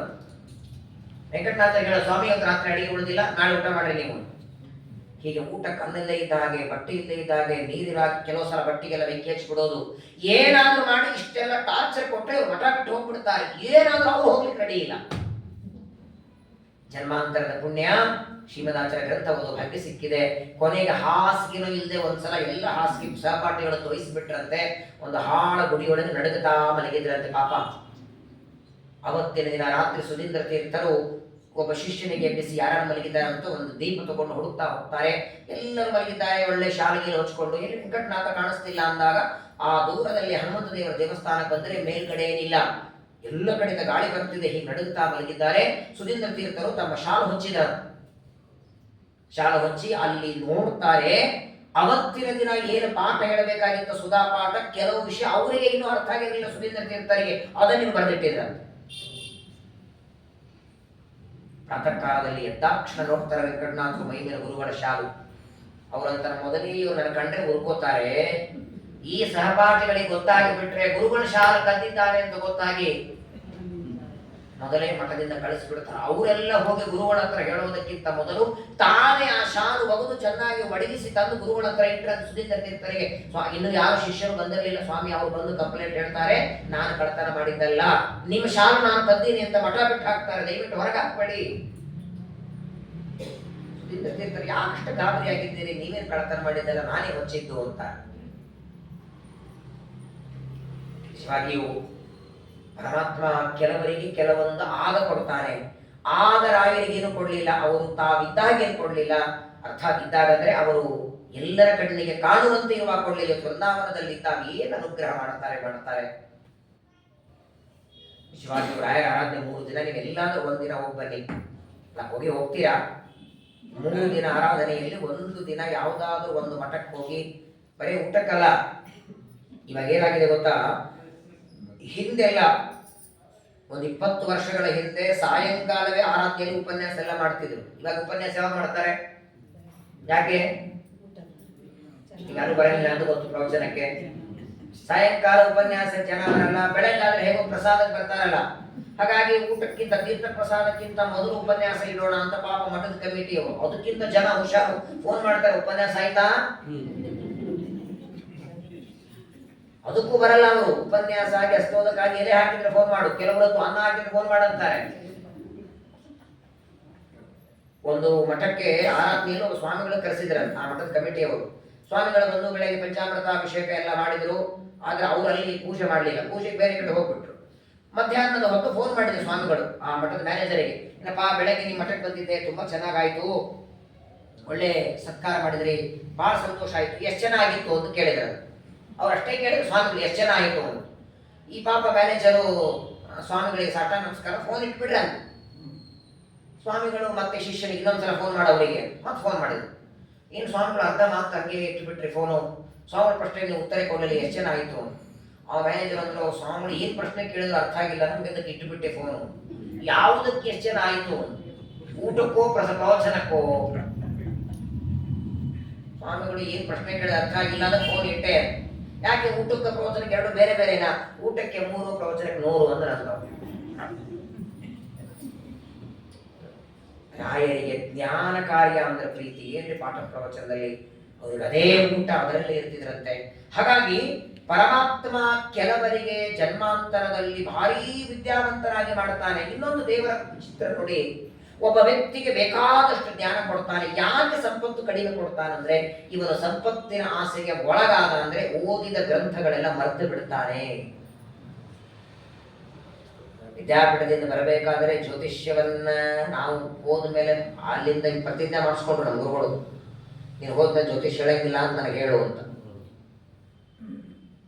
ಯಾಕಂದ್ರೆ ನೀನು ಜ್ಯೋತಿಷ್ ಹೇಳಿದ್ರೆ ಕಂಡಾಪಟ್ಟಿ ದುಡ್ಡಿದೆ ಅದಕ್ಕೆ, ಅದನ್ನ ದುಡ್ಡು ಬರುತ್ತೆ ಅಂತ ನೀನು ಜ್ಯೋತಿಷ್ಯದ ಮೇಲೆ ಹತ್ತಿದೆ ಅಂದ್ರೆ ಸುಧಾ ಗ್ರಂಥ ತತ್ವ ಪ್ರಕಾಶಕ ಓದಿದ್ದೆಲ್ಲ ಪಾಠ ಪ್ರವಚನ ಮಾಡಿ ನೀನು ಬದುಕ್ತೀನಂದ್ರೆ ನಾನು ಪ್ರತಿಜ್ಞೆ ಮಾಡಿ ಹೋಗು. ಬದುಕೋದೇ ಸ್ವಾಮಿ, ಪಾಠಕ್ಕೆ ಯಾರು ಬರ್ತಾರೆ, ಯಾರು ದಕ್ಷಿಣೆ ಕೊಡ್ತಾರೋ ನೀ ಯಾಕೆ ಚಿಂತೆ ಮಾಡ್ತೀನಿ, ಹೊಟ್ಟೆ ಹಾಕ್ಲಿಕ್ಕೆ ಅವ ಇದ್ದಾನೆ. ಅನನ್ಯ ಚಿಂತೆಯಂತೋ ಮಾಮ ಈ ಜನ ಪರ್ಯುಪಾಸದೆ ದೇಶಾಂ ನಿತ್ಯಾಭಿಯುಕ್ತಾನ ಯೋಗಕ್ಷೇಮಂ ಮಹಾಮ್ಯಹಂ. ಸುಮ್ಮನೆ ಹೇಳ್ಕೊಂಡದ್ದಲ್ಲ, ನೀನು ಪ್ರಾಮಾಣಿಕ ಪಾಠ ಪ್ರವಚನ ಮಾಡು, ನೀನು ಹೊಟ್ಟೆ ಜವಾಬ್ದಾರಿ ದೇವರು ನೋಡ್ಕೊಳ್ತಾನೆ. ಹಾಗಾಗಿ ಅದನ್ನು ಅಪ್ಪಡೆ ತಗೊಂಡ್ಬಿಟ್ರೆ ಆಚಾರ್ಯರು, ಕೇವಲ ಹಣದ ಆಸೆಯಿಂದ ನೀನೇನು ಕೆಲಸ ಮಾಡಬೇಡಿ ಎಲ್ಲರಿಗೂ ಹೇಳಿ. ಇದು ಮುಂದಿನ ಒಂದು ಪ್ರಶ್ನೆ ತುಂಬಾ ಚೆನ್ನಾಗಿದೆ ನೋಡಿ. ಪಾರ್ವತಿ ದೇವಿ ಕೇಳ್ತಾಳೆ, ಭಗವನ್ ದೇವ ದೇವೇಶ ಮಾನುಷೇಶ್ವೇವ ಕೇಚನ ಮೇಧಾವಿನಃ ಶ್ರುತಧರಾಃ ಭವಂತಿ ವಿಶದಾಕ್ಷರಾಃ ಕೇನ ಕರ್ಮ ವಿಭಾಗೇನ ತನ್ಮೇ ಶಂಸಿತುಮರ್ಹಸಿ. ಇನ್ನು ಕೆಲವು ಬುದ್ಧಿವಂತರಿದ್ದಾರೆ, ನೀವು ಗಮನಿಸಿ, ಭಾರೀ ಬುದ್ಧಿವಂತರು. ಒಂದು 2 ಪೇಜಿನ ಪುಸ್ತಕ ಇದ್ದರೆ ಆ ಮೊದಲನೇ ಪೇಜ್ 1 ಅಕ್ಷರ ಅಷ್ಟೇ ಓದ್ತಾರೆ, ಇಡೀ ಪೇಜ್ ಹೇಳ್ತಾರೆ ಭಯಪಾಠ. ನೆನಪಿನ ಶಕ್ತಿ ಎಷ್ಟು ವಿಚಿತ್ರ ಅಂದ್ರೆ, ಈಗಿನ ಸುಧಾಮಂಗಳಗಳಲ್ಲಿ ನೋಡಿ, ಹಿಂದೊಂದು ಕಾಲಕ್ಕೆ ಸುಧಾಮಂಗಳ ಅಂದ್ರೆ ಒಂದು ಪೇಜ್ ಬರ್ಕೊಂಡು ಬರುವುದು, ಹಿಂಗೆ ಓದೋದು ಸುಧಾಮಂಗಳ ಮಾಡ್ತಿದ್ರು. ಇವಾಗ ಉತ್ತರಾಣಿಗಳ ಸ್ವಾಮಿಗಳು ಬಂದ ಮೇಲೆ ಸಂಪೂರ್ಣ ಸುಧಾ ಅಂತ ಇಟ್ಟಿದ್ದಾರೆ. ಸುಮಾರು 600 ಪತ್ರ ಇಷ್ಟಿಷ್ಟಿರೋದು ಒಂದು 6 ಪುಸ್ತಕ ಬಾಯ್ಪಾಟ್ ಹೇಳಬೇಕು. ಅಲ್ಲಿ ಕೂತ ಒಂದು ಏನಾಗಿರ್ತದೆ ಪರಿಸ್ಥಿತಿ, 20 ಅಡಿ ಕ್ಯಾಮರಾ ಇಟ್ಟಿರ್ತಾರೆ, ಇಡೀ ಜಗತ್ತು ನೋಡುತ್ತಿರ್ತದೆ. ಎದುರುಗಡೆ ಒಂದು 50 ಜನ ವಿದ್ವಾಂಸರು, ಎಲ್ಲರ ಕೈಯಲ್ಲಿ ಮೈಕು, ಯಾರು ಏನ್ ಕೇಳ್ತಾರೆ ಕ್ಷಣ ಮಾತ್ರದಲ್ಲಿ ಅದು ಹೋಗ್ಬೇಕಲ್ಲ ತಲೆ. ಯಾವ ಮೂಲೆಯಲ್ಲಿ ಎಲ್ಲಿನ ಪ್ರಶ್ನೆ ಇವರು ಕೇಳ್ತಿದ್ದಾರೆ. ಸರ ಸರ ಸರ ಸರ ಅವ್ರ ಪ್ರಶ್ನೆ ಕೇಳೋದಕ್ಕೆ ಬಾಯಿಂದ ಉತ್ತರ ಬರ್ತಿರ್ಬೇಕು. ಅಷ್ಟು ಮೇಧಾವಿಗಳಿರ್ತಾರೆ. ಪ್ರಶ್ನೆ ಕೇಳಿದ ತಕ್ಷಣ ಉತ್ತರ ಕೊಡುವಷ್ಟು ನೆನಪಿಟ್ಕೊಂಡಿರ್ತಾರಲ್ಲ, ಅಷ್ಟು ಬುದ್ಧಿವಂತರಾಗುವುದಕ್ಕೆ ಕಾರಣ ಏನು? ಏನ್ ಮಾಡಿರ್ತಾರೆ ಹಿಂದಿನ ಜನ್ಮದಲ್ಲಿ ಅವರು? ಯಾಕಷ್ಟು ಒಳ್ಳೆ ಬುದ್ಧಿವಂತರಾಗಿರ್ತಾರೆ. ತಾವು ಬುದ್ಧಿವಂತರಿರ್ತಾರೆ, ಭಾರಿ ಉತ್ತಮವಾಗಿ ಇನ್ನೊಬ್ಬರು ಕೇಳಿದ್ರು ಚೆನ್ನಾಗಿ ಹೇಳಿ. ನೋಡಿ, ಕೆಲವರ ಹತ್ರ ವಿದ್ಯೆ ಇರುತ್ತೆ, ಹೇಳಿ ಬರ್ತಿರಲ್ಲ ಅವರಿಗೆ. ವಿದ್ಯೆ ಇದ್ದೇ ಇದ್ದವ್ರು ಕೆಲವರು ಇದ್ರೂ ಕೂಡ ಅದನ್ನ ಚೆನ್ನಾಗಿ ಇನ್ನೊಬ್ಬರಿಗೆ ಹೇಳಿಲಿಕ್ಕೂ ಬರದೇ ಇದ್ದವ್ರು ಕೆಲವರಿದ್ದಾರೆ. ತಮಗೂ ವಿದ್ಯೆ ಇರುತ್ತೆ, ಇನ್ನೊಬ್ಬರಿಗೂ ಚೆನ್ನಾಗಿ ಹೇಳ್ತಾರಲ್ಲ, ಇದು ಹೆಂಗ್ ಸಾಧ್ಯ ಅಂತ ಕೇಳಿದ್ದಕ್ಕೆ ರುದ್ರದೇವರು ಬಹಳ ಸುಂದರ ಹೇಳ್ತಾರೆ. ವಿಧಿ ನೈವ ಪುರಾಂಶ್ಚೈವ ಗ್ರಾಹಯಂತಿ ಚ ನಾನ್ಯಥಾ ಅಶ್ಲಾಘಮಾನಾ ಜ್ಞಾನೇನ ಪ್ರಶಾಂತಾಯತ ವಾಚಕಾಃ ವಿದ್ಯಾಸ್ಥಾನಾನಿ ಯೇ ಲೋಕೆ ಸ್ಥಾಪಯಂತಿ ಚ ಯತ್ನತಃ. ಇದು ಮಾತು ಬಹಳ ಮಹತ್ವದ್ದು. ಒಂದೇ ಮಾತು ಹೇಳ್ತಾರೆ ರುದ್ರದೇವರು. ಯಾವ ವ್ಯಕ್ತಿ ಗುರುಗಳ ಸೇವೆ ಮಾಡಿ, ಗುರುಗಳ ಆರಾಧನೆ ಮಾಡಿ, ಗುರುಗಳನ್ನ ಸಂತೋಷ ಪಡಿಸಿ ವಿದ್ಯೆಯನ್ನ ಪಡಿತಾನೆ, ಆ ವಿದ್ಯೆ 100 ಕಾಲ ಆದರೂ ಮರ್ತು ಹೋಗಲ್ಲ. ತಾನೇ ತಾನು ಪುಸ್ತಕವನ್ನು ಇಟ್ಟುಕೊಂಡು ತನಗೆ ಬರುತ್ತೆ, ಕನ್ನಡ ಪುಸ್ತಕ ಟ್ರಾನ್ಸ್ಲೇಷನ್ ಎಲ್ಲ ಆಗಿದೆ, ಇಟ್ಕೊಂಡು ಓದಿದ್ರೆ ಮಾರನೇ ದಿನ ಅಲ್ಲ ಅವತ್ತಿನದಾದ್ರೇನೆ ಮರ್ತು ಹೋಗಿ ಬಿಡುತ್ತಾನೆ. ಗುರುಗಳ ಅನುಗ್ರಹ ಬಹಳ ದೊಡ್ಡದು ಅಂತಾರೆ.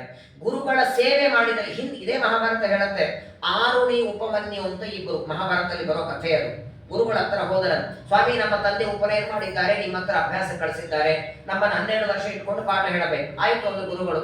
ನೋಡಿ, ಆ ಆರುಣಿ ಉಪಮನ್ಯು ಗುರುಗಳ ಮನೆಗೆ ಬಂದ ದಿನ ಅಂತಾರೆ, ಮನೆ ಕಸ ಬಳದ್ರು, ಮನೆ ಒರೆಸಿದ್ರು, ಪಾತ್ರೆ ತೊಳೆದರು.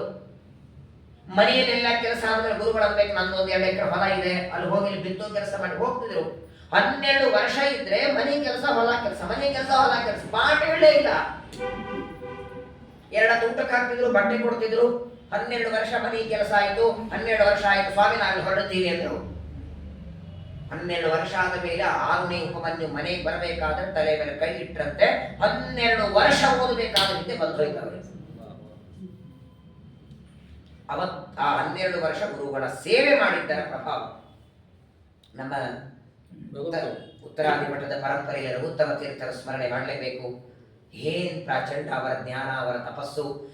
ರಘುತ್ತಮ ತೀರ್ಥರ ವೃಂದಾವನ ನೋಡಿದ್ದೀರ ನೀವೆಲ್ಲ, ತಿರುಕೋಲೂರಲ್ಲಿದೆ. ವಯಸ್ಸಿನ 8ನೇ ವರ್ಷಕ್ಕೆ ಆಶ್ರಮ ತಗೊಂಡವು. 8ನೇ ವರ್ಷ ಮಕ್ಕಳಿಗೆ ಸ್ನಾನ ಮಾಡ್ಕೊಂಡು ಚಡ್ಡಿ ಅಂಗಿ ಹಾಕ್ಲಿಕ್ಕೆ ಬರಲ್ಲ, ಅದು ಅಮ್ಮ ಅಪ್ಪ ಹಾಕ್ಬೇಕು. ಅಂಥ ವಯಸ್ಸೊಳಗೆ ಪೀಠ ಆಳಿದವರು ರಘುತ್ತಮರು. ಆ ರಘುತ್ತಮರ ಹತ್ರ ಚಿಕ್ಕನೈವೇದ್ಯ ಅಡಿಗೆ ಮಾಡ್ಲಿಕ್ಕೆ ಒಬ್ಬವನಿದ್ದ, ರೊಟ್ಟಿ ವೆಂಕಣ್ಣ ಅಂತ. ಅವ್ರಿಗೆ ಜೋಳದ ರೊಟ್ಟೆ ಸೇರ್ತಿ. ಉತ್ತರ ಕರ್ನಾಟಕದವರು ರಘುತ್ತಮರು ಪ್ರತಿನಿತ್ಯ ಜೋಳದ ರೊಟ್ಟಿಯನ್ನ ಬಡಿಯೋದಕ್ಕೆ ಒಬ್ಬ ವೆಂಕಣ್ಣ ಅಂತಿದ್ದ. ಈ ಚಿಕ್ಕನೈವೇದ್ಯ ಬಂದಿದ್ದೆ ಅವರಿಂದ. ಅವ್ರಿಗಿಂತ ಮೊದಲು ಚಿಕ್ಕನೈವೇದ್ಯ ಇರಲಿಲ್ಲ. ಚಿಕ್ಕನೈವೇದ್ಯ ಹೀಗೆಲ್ಲ ಮಂಗಳಾರತಿ ಹೀಗೆಲ್ಲ ಸ್ವಾಮಿಗಳು ಹೋಗೋದು ಏನೂ ಇರಲಿಲ್ಲ. ಅದರ ಪೀಠ ಮೊದಲಿದ್ದವರೆಲ್ಲ ಗೃಹಸ್ಥರ ಮನೆಗೆ ಹೋಗಿ ಭಿಕ್ಷೆ ಬೇಡ್ತಿದ್ರು. ಅದು ಕಾಲಕ್ರಮೇಣ ಕಡಿಮೆಯಾಗಿ ರಘುತ್ತಮರ ಕಾಲದಲ್ಲಿ ಚಿಕ್ಕನೈವೇದ್ಯ ಬಂತು. ಆ ಚಿಕ್ಕನೈವೇದ್ಯ ಅಡಿಗೆಯನ್ನ ಮಾಡುತ್ತಿದ್ದ ವೆಂಕಣ್ಣ, ಅವನಿಗೆ ಪ್ರತಿನಿತ್ಯ 10:30, 11 ಗಂಟೆಗೆಲ್ಲ ಅಡಿಗೆ ಆಗಿರ್ಬೇಕು. ರಘುತ್ತಮರು ಬಾಲಯತಿಗಳು ಬೇಗ ಪೂಜೆ ಮಾಡಿಕೊಂಡು ಭಿಕ್ಷೆ ತಗೊಳ್ತಿದ್ರು. 11 ಗಂಟೆಗೆಲ್ಲ ಪ್ರತಿನಿತ್ಯ ಅಡಿಗೆ ಆಗ್ಬೇಕು. ಒಂದು ದಿವಸ ಏನಾಗಿದೆ, ಹಿಂಗೆ ಒಂದು ದೊಡ್ಡ ಸಭೆ, 100 ಪಂಡಿತರು ಕೂತಿದ್ದಾರೆ. ರಘುತ್ತಮರ ಜೊತೆಗೆ ವಾಕ್ಯಾರ್ಥ ನಡೆದಿದೆ. ಸುಧಾ ಗ್ರಂಥ, ತತ್ವಪ್ರಕಾಶಕ ಗ್ರಂಥಗಳ ಬಗ್ಗೆ ಚರ್ಚೆ ನಡೆದಿದೆ. ಆ ವೆಂಕಣ್ಣ ಅಡಿಗೆ ಎಲ್ಲ ಮಾಡಿ ಅಡಿಗೆ ಮನೆ ಬಾಗಿಲ ಹತ್ರ ನಿಂತಿದ್ದಾನೆ. ಯಾಕಿನ್ನು ಸ್ವಾಮಿಗಳ ಸ್ನಾನ ಮಾಡಿಲ್ಲ? ಸ್ನಾನ ಆಗಿ ಪೂಜೆ ಆಗಿ ತಮ್ಮ ಭಿಕ್ಷೆ ಆವಾಗ, ಜನರ ಊಟ ಆವಾಗ, ಏನಾಗಿದೆ ನೋಡೋಣ ಅಂತ ದೂರದಲ್ಲಿ ನಿಂತಿದ್ದ. ಸಭೆಯಲ್ಲಿ ಕೂತ ಪಂಡಿತರೆಲ್ಲ ಒಂದ್ ಕಡೆ ನೋಡಿಬಿಟ್ರು. ಅಡಿಗೆಯವರನ್ನ ನೋಡಿ ವೆಂಕಣ್ಣನಿಗಂತಾರೆ, ಇಲ್ಲೇನ್ ಮಾಡ್ತಿದ್ದೆ, ಒಳಗೆ ಹೋಗು, ಸಾರಿಗೋ ಕಟ್ಟಿಗೋ ಉಪ್ಪು ಹಾಕಿದ್ದೆಲ್ಲ ನೋಡು, ನಿನಗೇನ್ ತಿಳಿಯತ್ತೆ, ಸುಧಾ ಗ್ರಂಥ ಇದು, ಹೋಗಿಲ್ಲಿಂದ ಅಂತ ಬೈದು ಬಿಡ್ತಾರೆ. ಪಾಪ ಅವನೇನು ಪಾಪ ಆಟಕ್ಕೆ ಬಂದು ಕೂತಿರ್ಲಿಲ್ಲ. 2 ಅಕ್ಷರ ದೂರದಿಂದ ಕಿವಿಯಿಂದ ಕೇಳಿಸ್ಕೊಂಡ್ರು ಸಾಕು ಅಂತ ಪಾಪ ಅದು ಅಡಿಗೆ ಆಗಿದೆ ಅಂತ ಬಂದು ದೂರದಲ್ಲಿ ನಿಂತ್ಕೊಂಡಿದ್ದ. ಎಲ್ಲರೂ ಬೈದು ಬಿಡ್ತಾರೆ. ಅವತ್ತು ರಘುತ್ತಮರ ಸ್ನಾನ ಪೂಜೆ ಆಯಿತು. ಅವರ ಭಿಕ್ಷೆ ಆದ ಮೇಲೆ ಮಂತ್ರಾಕ್ಷತೆ ಬುಟ್ಟಿ ತಂದಿಟ್ಟ ರಘುತ್ತಮನ ಎದುರಿಗೆ. ಸ್ವಾಮಿ ಮಂತ್ರಾಕ್ಷತೆ ಕೊಡಿ. ಎಲ್ಲಿ ಹೊರಟಿ ಅಂತ ಕೇಳ್ತಾರೆ ಉತ್ತಮರು. ಇಲ್ಲ, ಮಠ ಬಿಟ್ಟು ಹೊರಟಿದ್ದೇನೆ ಎಂದ. ಮಠದಲ್ಲಿ ಕೆಲಸ ಮಾಡೋರು ಮಠ ಬಿಟ್ಟು ಹೋಗ್ಬೇಕಾದ್ರೆ ಒಂದು ತಿಂಗಳ ಮುಂಚೆ, ಯಾಕಂದ್ರೆ ಅವ್ರ ಜಾಗಕ್ಕೆ ಇನ್ನೊಬ್ರು ಬೇಕಲ್ಲ. ಚಿಕ್ಕನೇವೇದ ಅಡಿಗೆ ಮಾಡೋರು ಹೋದ್ರೆ ಸ್ವಾಮಿಗಳ ಭಿಕ್ಷೆ ಹೆಂಗೆ, ಈ ಒಮ್ಮೆ ಹೋಗ್ತೀನಿ ಯಾಕೆ ಅಂತ ಕೇಳಿದ್ರೆ ಉತ್ತಮರು ಏನಾಗಿದೆ ಅಂತ. ವೆಂಕಣ್ಣನ ಕಣ್ಣೊಳಗೆ ನೀರು. ವೆಂಕಣ್ಣ ಅಂತಾನೆ, ನೀವು ಇವತ್ತಿನವರೆಗೆ ಪಂಡಿತರಿಗೆ ಶಾಲ ಕೊಟ್ರಿ, ನನಗೆ ಬೇಕು ಅಂತ ನಾನು ಬೇಡಲಿಲ್ಲ. ಬೆಳ್ಳಿ ತಂಗಿ ಕೊಡ್ತೀರಿ ಪಂಡಿತರಿಗೆ, ನಾನು ಬೇಡಲಿಲ್ಲ. ಗೊತ್ತು ನಾನು ದಡ್ಡ ಅಂತ. ಸಂಧ್ಯಾ ವಂದನಲ್ಲ, ನನ್ನ ಹೆಸರು ನನಗೆ ಹೇಳಿ ಬರಲ್ಲ. ಏನೋ ಜನ್ಮಾಂತರದ ಕರ್ಮ, ನನಗೆ ವಿದ್ಯೆ ಹತ್ತಲಿಲ್ಲ. ಆದ್ರೆ ಏನೋ ನಿಮ್ಗೆ ಚಿಕ್ಕ ನೈವೇದ್ಯ ಮಾಡಿ ಕೊಡ್ತೇನೆ, ಅದನ್ನು ಬಿಟ್ಟರೆ ನನಗೇನಿಲ್ಲ. ಆದರೆ ನೀವು ಮಾಡುವ ವಾಕ್ಯಾರ್ಥವನ್ನ ದೂರದಲ್ಲಿ ನಿಂತು ಕೇಳಲಿಕ್ಕೂ ನನಗೆ ಅಧಿಕಾರ ಇಲ್ವಾ? ಅಲ್ಲೆಲ್ಲೋ ನಿಂತರೆ ಇವರೆಲ್ಲ ಅಲ್ಲಿ ನಿನಗೆ ತಿಳಿಯತ್ತೆ, ನಿನಗೇನು ಅರ್ಥ ಆಗತ್ತೆ ಅಂತಾರೆ. ಅದು ನಿಮ್ಮ ಮುಖದಿಂದ ಒಂದೆರಡು ಮಾತು ಕೇಳೋದಕ್ಕೂ ಅಧಿಕಾರ ಇಲ್ಲ ಅಂದ್ರೆ ಮಠದಲ್ಲಿ ಇರ್ಬೇಕು ಯಾಕೆ? ಇವತ್ತಿನವರೆಗೆ ನಿಮ್ಮ ಸೇವೆ ಮಾಡಿದ್ದು ಇಷ್ಟೇ, ನನ್ನ ಋಣ ಇದೆ, ನನ್ನ ಋಣ ತೀರ್ತು ಅನ್ಕೊಳ್ತೇನೆ, ನಾನು ಹೊರಡುತ್ತೇನೆ ಅಂತ ಕಣ್ಣೊಳಗೆ ನೀರು. ರಘುತ್ತಮರು ಸಮಾಧಾನ ಮಾಡ್ತಾರೆ. ಒಂದೇ ಮಾತಂತಾರೆ, ನೋಡು, ಕಲಿಯುಗದಲ್ಲಿ ಹೊಗಳೋಕ್ಕಿಂತ ಬೈಯೋರು ಹೆಚ್ಚು. ಒಂದು 8 ಜನ ನಮ್ಮ ಹೊಗಳುತ್ತಾರೆ ಅಂದ್ರೆ 16 ಜನ ಬೈಯೋರು ಇರ್ತಾರೆ. ಬೈಯೋರು ಇರ್ಬೇಕು, ತಲೆಗೆ ಹಾಕೋಬೇಡ. ಏನ್ ಬೇಕು ನಿನಗೆ ಅಂತ ಕೇಳಿದರಂತೆ. ಒಂದೇ ಮಾತು ನೋಡಿ, ಪಾಪ ವೆಂಕಣ್ಣ ಅಂತಾನೆ, ಸ್ವಾಮಿ ನೀವು ಪಾಠ ಹೇಳೋದನ್ನ ನೋಡ್ತಿದ್ದೆ, ನನಗೂ ಒಂದು ಆಸೆ ಬರುತ್ತೆ, ನಿಮ್ ಕಣ್ಣಿದ್ರೆ ನಾನು ಸುಧಾ ಪುಸ್ತಕ ತಗೊಂಡು ಕೊಡ್ಬೇಕು, ನಾನು ಸುಧಾ ಓದಬೇಕು ಅಂತ. ದುರ್ದೈವ ಈ ತಲೆಗೆ ಹಾಕ್ತಾನೆ ಇಲ್ಲ ಸುಧಾ. ಈ ಜನ್ಮದಲ್ಲಿ ನಿಮ್ಗೆ ಚಿಕ್ಕ ನೈವೇದ್ಯ ಅಡಿಗೆ ಮಾಡಿ ಹಾಕಿದ್ದರ ಪ್ರಭಾವ ನೀವು ಅನುಗ್ರಹ ಮಾಡೋದಾದ್ರೆ ಮುಂದಿನ ಜನ್ಮದಲ್ಲಿ ನಾನೂ ಸುಧಾ ಓದೋ ಹಂಗೆ ಮಾಡ್ರಿ. ಇಷ್ಟೇ ಅಂದಿದ್ದಾರೆ ಪಾಪ.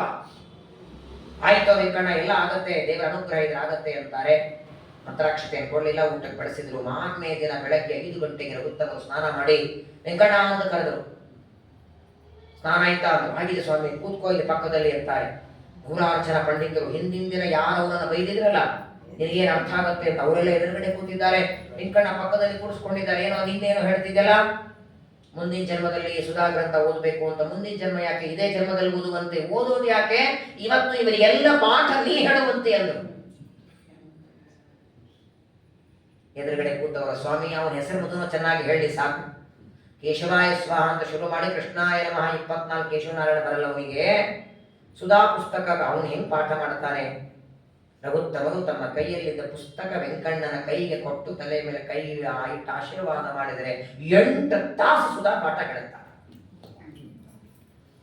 ಅವತ್ತಿನವರೆಗೆ ಪುಸ್ತಕ ತೆಗೆದಿಲ್ಲ. ಸುಧಾ ಗ್ರಂಥ ಅಂದ್ರೆ ಹೇಗಿರುತ್ತೆ ಗೊತ್ತಲ್ಲ, ಪುಸ್ತಕ ತೆಗೆದವಲ್ಲ, ಓದ್ದವಲ್ಲ, ಹಿಂದಿನ ಬ್ಯಾಕ್ ಗ್ರೌಂಡ್ ಏನು ಗೊತ್ತಿಲ್ಲ, ಕೇವಲ ರಘುತ್ತಮರು ತಲೆ ಮೇಲೆ ಕೈ ಇಟ್ಟ.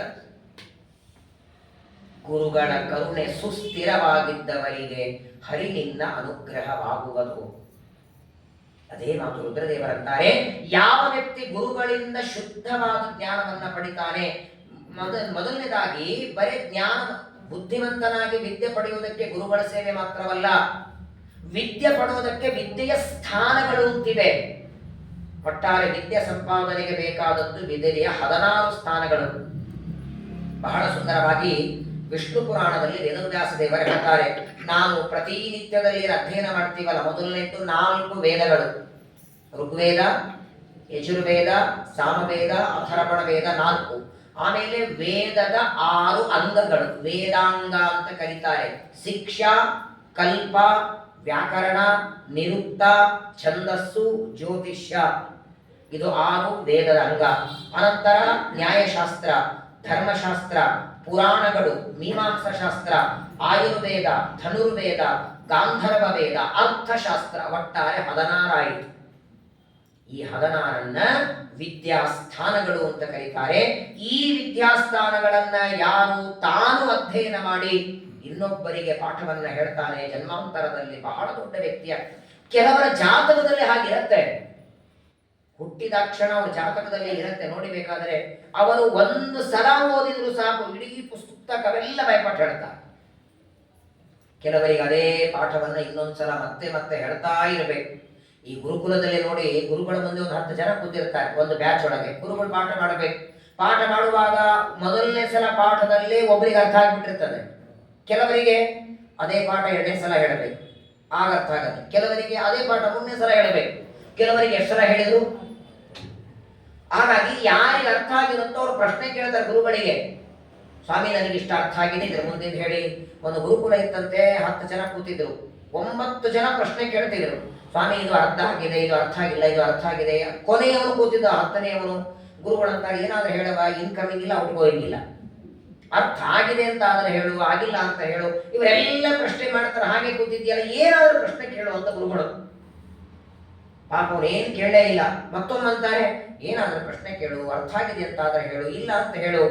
2-3 ಬಾರಿ ಗುರುಗಳು ಪ್ರಶ್ನೆ ಕೇಳು ಕೇಳು ಅಂದದ್ದಕ್ಕೆ ಒಂದೇ ಪ್ರಶ್ನೆ ಕೇಳದ, ಸ್ವಾಮಿ ಪಾಠ ಯಾವಾಗ ಮುಗಿಸ್ತೀರಿ? ಗುರುಗಳಂದ್ರು ನೀವು ಮೌನವಾಗಿರೋದೇ ಉತ್ತಮ. ಪ್ರಶ್ನೆ ಉತ್ತರ ಕೊಡುವ ವ್ಯಕ್ತಿಗೆ ಉತ್ಸಾಹ ಬರುವ ಹಾಗಿರಬೇಕು. ಗುರುಗಳಿಗೆ ಅದನ್ನು ಕೇಳಿದ ತಕ್ಷಣ ಇನ್ನೊಂದು ಸಲ ಹೇಳಬೇಕು ಅನಿಸ್ಬೇಕು. ಆ ತರಹದ ಪ್ರಶ್ನೆಗಳನ್ನು ಗುರುಗಳಿಂದ ಕೇಳಿ ಯಾವ ವಿದ್ಯೆಯನ್ನು ಪಡಿತಾರೆ, ವಿದ್ಯೆಗೆ ಸಹಾಯವನ್ನು ಮಾಡ್ತಾರೆ, ಜನ್ಮಾಂತರದಲ್ಲಿ ಅವನು ಬಹಳ ದೊಡ್ಡ ವ್ಯಕ್ತಿ ಆಗ್ತಾನೆ. ಇನ್ನೊಂದು ಮಾತು ಹೇಳ್ತಾರೆ, ಕೆಲವರಿಗೆ ಏನೋ ಗೊತ್ತಿಲ್ಲ, ವಿಚಿತ್ರ ನೋಡಿ. ಕಲಿಯುಗದ ಒಂದು ದೊಡ್ಡ ದುರ್ದೈವ ಅಂದ್ರೆ ಒಬ್ಬ ವ್ಯಕ್ತಿಯ ಮೇಲೆ ಪ್ರೀತಿ ಬರೋದಕ್ಕೆ ಕಾರಣ ಬೇಕು. ಸುಮ್ಮನೆ ಬರತ್ತಾ? ಅದು ಯಾರೇ ಮೇಲೆ ಇರಲಿ, ಆದ್ರೆ ಸಿಟ್ಟು ಬರೋದಕ್ಕೆ ಕಾರಣ ಬೇಕಾಗಿಲ್ಲ. ಎಲ್ಲೋ ಮಠಕ್ಕೆ ಹೋಗಿರ್ತೀರಿ, ಪ್ರದಕ್ಷಿಣೆ ಆಗ್ತಿರ್ತೀರಿ, ಯಾರು ನಿಮ್ಮ ಮುಂದೆ ಹೋಗಿ ಸ್ವಪ್ನ ನನ್ನ ಮುಂದೆ ಹೋಗ್ತಾನ, ಸಿಟ್ಟು ಬಂದೇ ಬಿಡ್ತಾರೆ. ಸಿಟ್ಟು ದ್ವೇಷ ಬರೋದಕ್ಕೆ ಇನ್ನೊಂದು ಮಾತು ರುದ್ರದೇವರಂತಾರೆ, ಯಾವ ವ್ಯಕ್ತಿ ಯಾರಲ್ಲಿ ಯಾವ ಒಳ್ಳೆ ಗುಣಕ್ಕೆ ಮಾತ್ಸರ್ಯ ಪಡ್ತಾರೆ ನೋಡಿ, ಆ ಗುಣ ಅವರಲ್ಲಿ ಮೈನಸ್ ಆಗತ್ತಂತೆ. ಮಾತ್ಸರ್ಯ ಬಹಳ ಭಯಾನಕ. 6 ಶತ್ರುಗಳಲ್ಲಿ ಕಾಮ, ಕ್ರೋಧ, ಲೋಭ, ಮೋಹ, ಮದ, ಕೊನೆಯದಿನ ಮಾತ್ಸರ್ಯ ಉಂಟಲ್ಲ. ಕುರುತೆ ಯತ್ರ ಮಾತ್ಸರ್ಯಂ ತತ್ತಸ್ಯ ವಿಹೀಯತೆ. ಹಾಗಾಗಿ ಎಂದಿಗೂ ಮಾತ್ಸರ್ಯವನ್ನ ಪಡದೆ ದೇವರು ತನ್ನ ಕೊಟ್ಟಿದ್ದಾನೆ. ಬಹಳ ಮಹತ್ವದ ಮಾತು ಹೇಳ್ತಾರೆ ರುದ್ರದೇವರು, ಯಾವ ವಿಷಯಕ್ಕೂ ಅಹಂಕಾರ ಪಡಬಾರದು. ನೀ ನೋಡೋದಕ್ಕೆ ಸುಂದರವಾಗಿದೆಯಲ್ಲ ಅಂತ ಹೇಳಿ ಕುರೂಪಿಗಳನ್ನು ಅಣಿಸೋದಲ್ಲ. ಶ್ರೀಮದಾಚಾರ್ಯರ ಕಾಲದಲ್ಲಿ ಎಷ್ಟು ಜನ ಆಚಾರ್ಯರ ಜೊತೆಗೆ ವಾದ ಹಾಕೋದಕ್ಕೆ ಬರೋರು, ಎಲ್ಲರೂ ವಾದದಲ್ಲಿ ಸೋತರೂ ಕೂಡ ನೀನು ಸೋತಿದ್ದಿ ಅಂತ ಅಣಗಿಸ್ತಿರ್ಲಿಲ್ಲ ಆಚಾರ್ಯರು. ತಮ್ಮ ಜೊತೆಗೆ ವಾದದಲ್ಲಿ ಸೋತರೂ ಕೂಡ ಗೆದ್ದಾಗ ಎಷ್ಟು ಗೌರವ ಆದರ ಮಾಡಬೇಕು ಅಷ್ಟೇ ಆದರ ಮಾಡ್ತಿದ್ದಾರೆ. ಇನ್ನೊಬ್ಬರನ್ನ ಅಣಿಗಿಸೋದು, ಇನ್ನೊಬ್ಬರನ್ನ ನಗೋದು ಅಥವಾ ಅವರ ಮುಖ ನೋಡಿಬೇಕಾದ್ರೆ ಈ ಜನ್ಮದಲ್ಲಿ ಯಾರೋ ಒಬ್ಬ ವ್ಯಕ್ತಿಯನ್ನ ಕೆಟ್ಟಿದ್ದಾನೆ, ಕಪ್ಪಗಿದ್ದಾನೆ ಅಂತ ನೋಡಿ ನಕ್ಕೆ ಜನ್ಮಾಂತರದಲ್ಲಿ ಅದಕ್ಕಿಂತ ವಿಕೃತ ರೂಪ ದೇವರು ಕೊಡ್ತಾನೆ. ಯಾರನ್ನ ನೋಡಿ ಅಣಗಿಸೋದಲ್ಲ, ಯಾರನ್ನ ನೋಡಿ ಹೀಯಾಳಿಸೋದಲ್ಲ. ಯಾಕಂದ್ರೆ ಅದನ್ನು ದಾಟಿ ನಾವು ಇಲ್ಲಿ ಬಂದಿರ್ತೇವೆ. ಇವತ್ತೇನೋ ಚೆನ್ನಾಗಿ ಸುಂದರವಾಗಿ ಒಳ್ಳೆ ಇದ್ರಿ, ಇದ್ರ ಹಿಂದಿನ ಜನ್ಮ ಏನ್ ಬಂತು, ಅದು ಮುಂದೆ ಏನ್ ಬರೋದಿದೆ. ಆದ್ದರಿಂದ ರುದ್ರದೇವರು ಇನ್ನೊಬ್ಬರ ಮನಸ್ಸಿಗೆ ದುಃಖ ಆಗದೆ ಇರುವ ರೀತಿಯಲ್ಲಿ ಯಾರು ನಡ್ಕೊಳ್ತಾರೆ ಅವರಿಗೆ ವಿದ್ಯೆ ಬರ್ತದೆ ಮಾತ್ರವಲ್ಲ, ಇರುವ ವಿದ್ಯೆ ಉಳಿತದೆ. ಇದಾದ ಮೇಲೆ ಇನ್ನೊಂದು ಮಹತ್ವದ ಪ್ರಶ್ನೆ ಕೇಳ್ತಾಳೆ. ಕೆಲವರು ಹುಟ್ಟ ಕುರುಡರಿರ್ತಾರಲ್ಲ, ಕುರುಡರು 2 ತರ ಇರ್ತಾರೆ. ಕೆಲವರು ಹುಟ್ಟತಾನೆ ಕುರುಡರಾಗಿರ್ತಾರೆ, ಅವರಿಗೆ ಪಾಪ ಕಣ್ಣೆ ಬರಲ್ಲ, ಇನ್ನೊಬ್ಬರು ಕಣ್ಣು ಕೊಡ್ತೀರಂದ್ರೂ ಬರಲ್ಲ.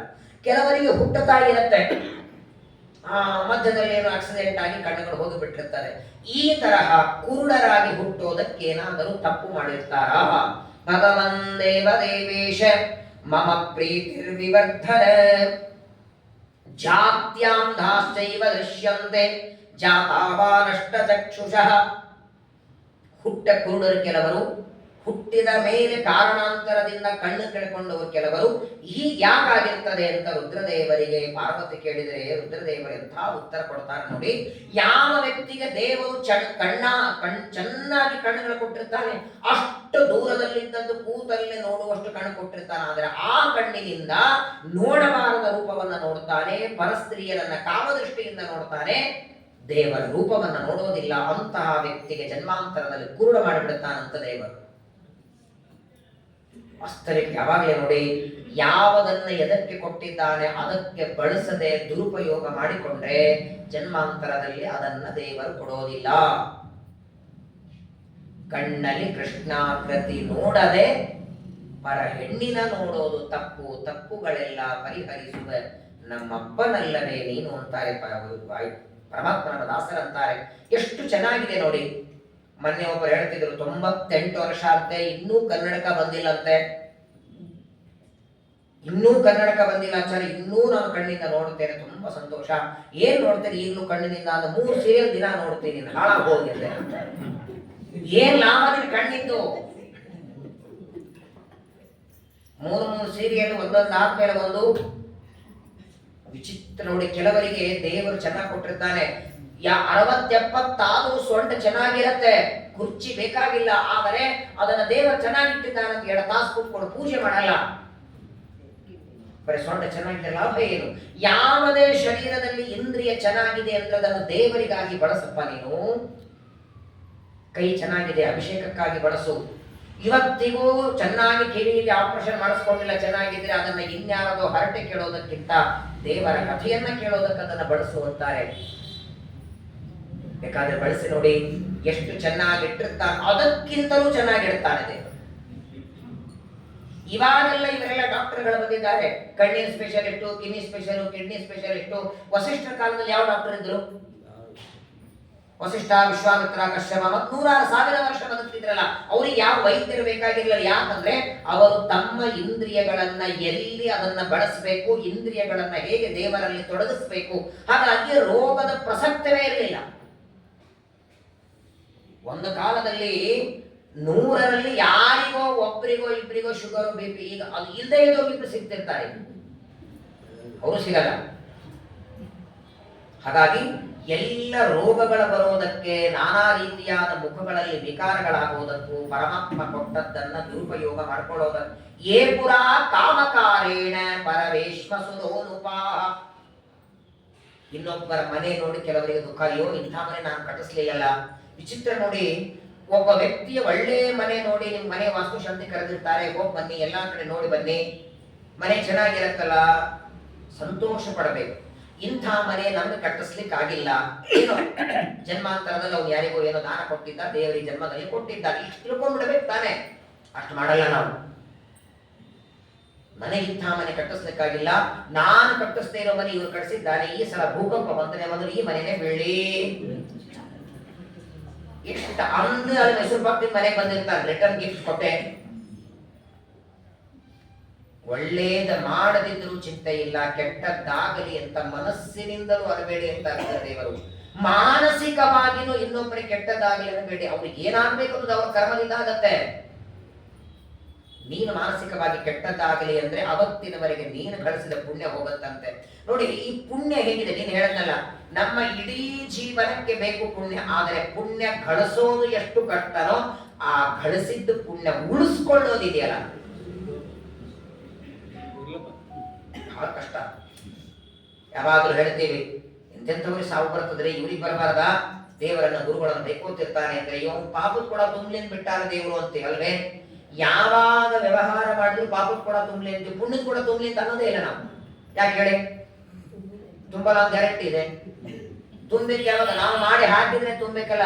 ಪುಣ್ಯ ನಾವು ಮಾಡ್ಲಿಕ್ಕೆ ರೆಡಿ ಇಲ್ಲ, ಪುಣ್ಯ ಹಾಕ್ಲಿಕ್ಕಿಲ್ಲ. ಇನ್ನು ಅಕಸ್ಮಾತ್ ಆಗಿ ನಾವೇನು ಅಲ್ಪಕರ್ಮ ಮಾಡಿ ಪುಣ್ಯ ಮಾಡಿ ಹಾಕಿದ್ರು ತುಂಬಲ್ಲ. ಯಾಕಂದ್ರೆ ಪುಣ್ಯದ ಕೊಡದ ಕೆಳಗೆ ತೂತು ಹಾಕಿಟ್ಟಿದ್ದಾರೆ ದೇವರು. ಆ ತೂತುಗಳಂದ್ರೆ ನಾನು ಮಾಡಿದೆ, ನನ್ನಿಂದ ಆಯ್ತು, ಇದೆಲ್ಲದಕ್ಕೂ ನಾನೇ ಕಾರಣ. ಈ ನಾನು ನನ್ನದು ಅನ್ನುವ ತೂತುಗಳಿಂದ ಮಾಡಿದ ಕರ್ಮ ಸೋಲಾಗಿ ಬಿಡುತ್ತದೆ. ಹಾಗಾಗಿ ಎಂದಿಗೂ ಕೂಡ ಅಹಂಕಾರ ಪಡದೆ, ದುರುಪಯೋಗ ಮಾಡಿಕೊಳ್ಳದೆ, ಸದಾ ಕಾಲದಲ್ಲಿ ಪರಮಾತ್ಮನಲ್ಲಿ ದೇವರು ಕೊಟ್ಟ ಇಂದ್ರಿಯಗಳನ್ನು ಯಾರು ಚೆನ್ನಾಗಿ ಸಮರ್ಪಣೆ ಮಾಡ್ತಾರೋ ಅವರಿಗೆ ಇನ್ನೂ ಚೆನ್ನಾಗಿರ್ತಾರೆ.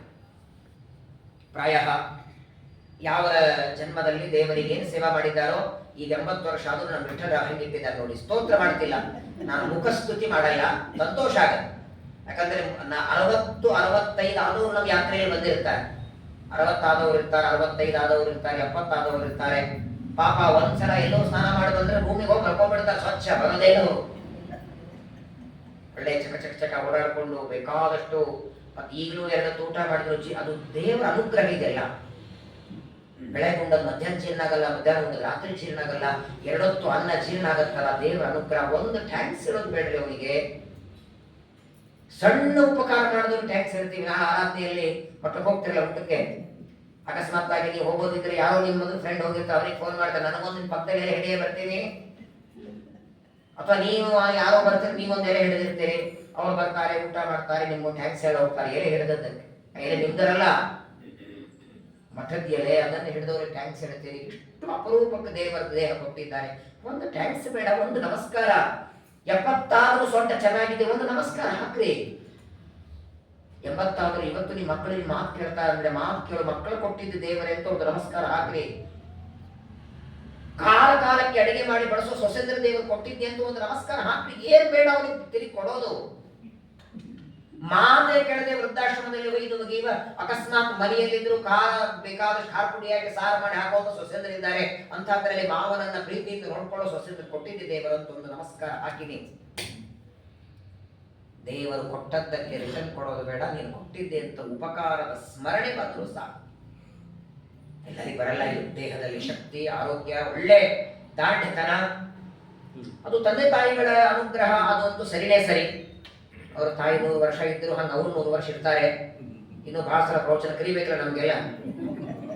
ಹಂಗಾಗಿ ಇನ್ನು ಎಲ್ಲ ಕೆಲಸ ಆಗಬೇಕು, ಬೇಕಾದಷ್ಟು ಮೊಮ್ಮಗಂದು ಮರಿಮೊಮ್ಮಗಂದೆಲ್ಲ ನೋಡಿ ಮಾಡಿ ಹೋಗೋರಿದ್ದಾರೆ. 120 ವರ್ಷ ಅದಿರಂಗೆ ಹೇಳೋ ತಾತ್ಪರ್ಯ, ಈ ಜನ್ಮದಲ್ಲಿ ನಾವು ಆರೋಗ್ಯವಾಗಿರ್ತೇವೆ, ಈ ಜನ್ಮದಲ್ಲಿ ನಮ್ಮ ಎಲ್ಲಾ ಇಂದ್ರಿಯಗಳು ಚೆನ್ನಾಗಿವೆ ಅಂದ್ರೆ ಅದು ಭಗವಂತನಿಗಾಗಿ ವಿನಿಯೋಗ ಮಾಡಿದಾಗ ಚೆನ್ನಾಗಿರತ್ತೆ.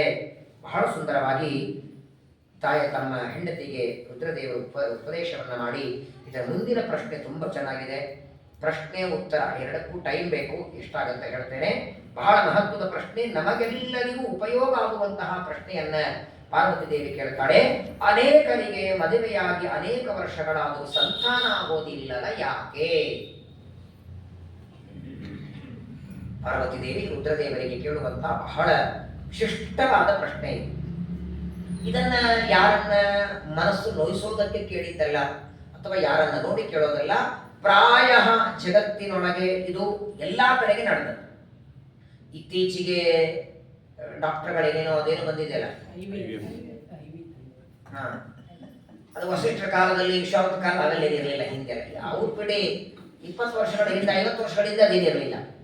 ಅಷ್ಟೇ ಯಾಕೆ, 30-40 ವರ್ಷಗಳ ಹಿಂದೆ ಎಲ್ಲಾನು ನಾರ್ಮಲ್ ಡೆಲಿವರಿನೇ ಆಗಿರೋದು. ಈಗ ಮೊದಲು ಯಾಕೆ ಅದು ಸಿದ್ರನ್ ಬರುವಾಗ ಅವ್ರು ಔಷಧ ಕೊಡ್ತಾರೆ 3ನೇ ತಿಂಗಳಿಗೇನೆ, ಮತ್ತೆ ಅವ್ರ ಹತ್ರನೇ ಬರಬೇಕು, ಪ್ರತಿ ತಿಂಗಳು ಬಾ ಅಂತಾರೆ. ಅಷ್ಟು ದಕ್ಷಿಣ ಹಸ್ತೋದಕ್ಕೆ ಚೀಟಿ ಹರಿಸ್ಬೇಕು ನೀವು.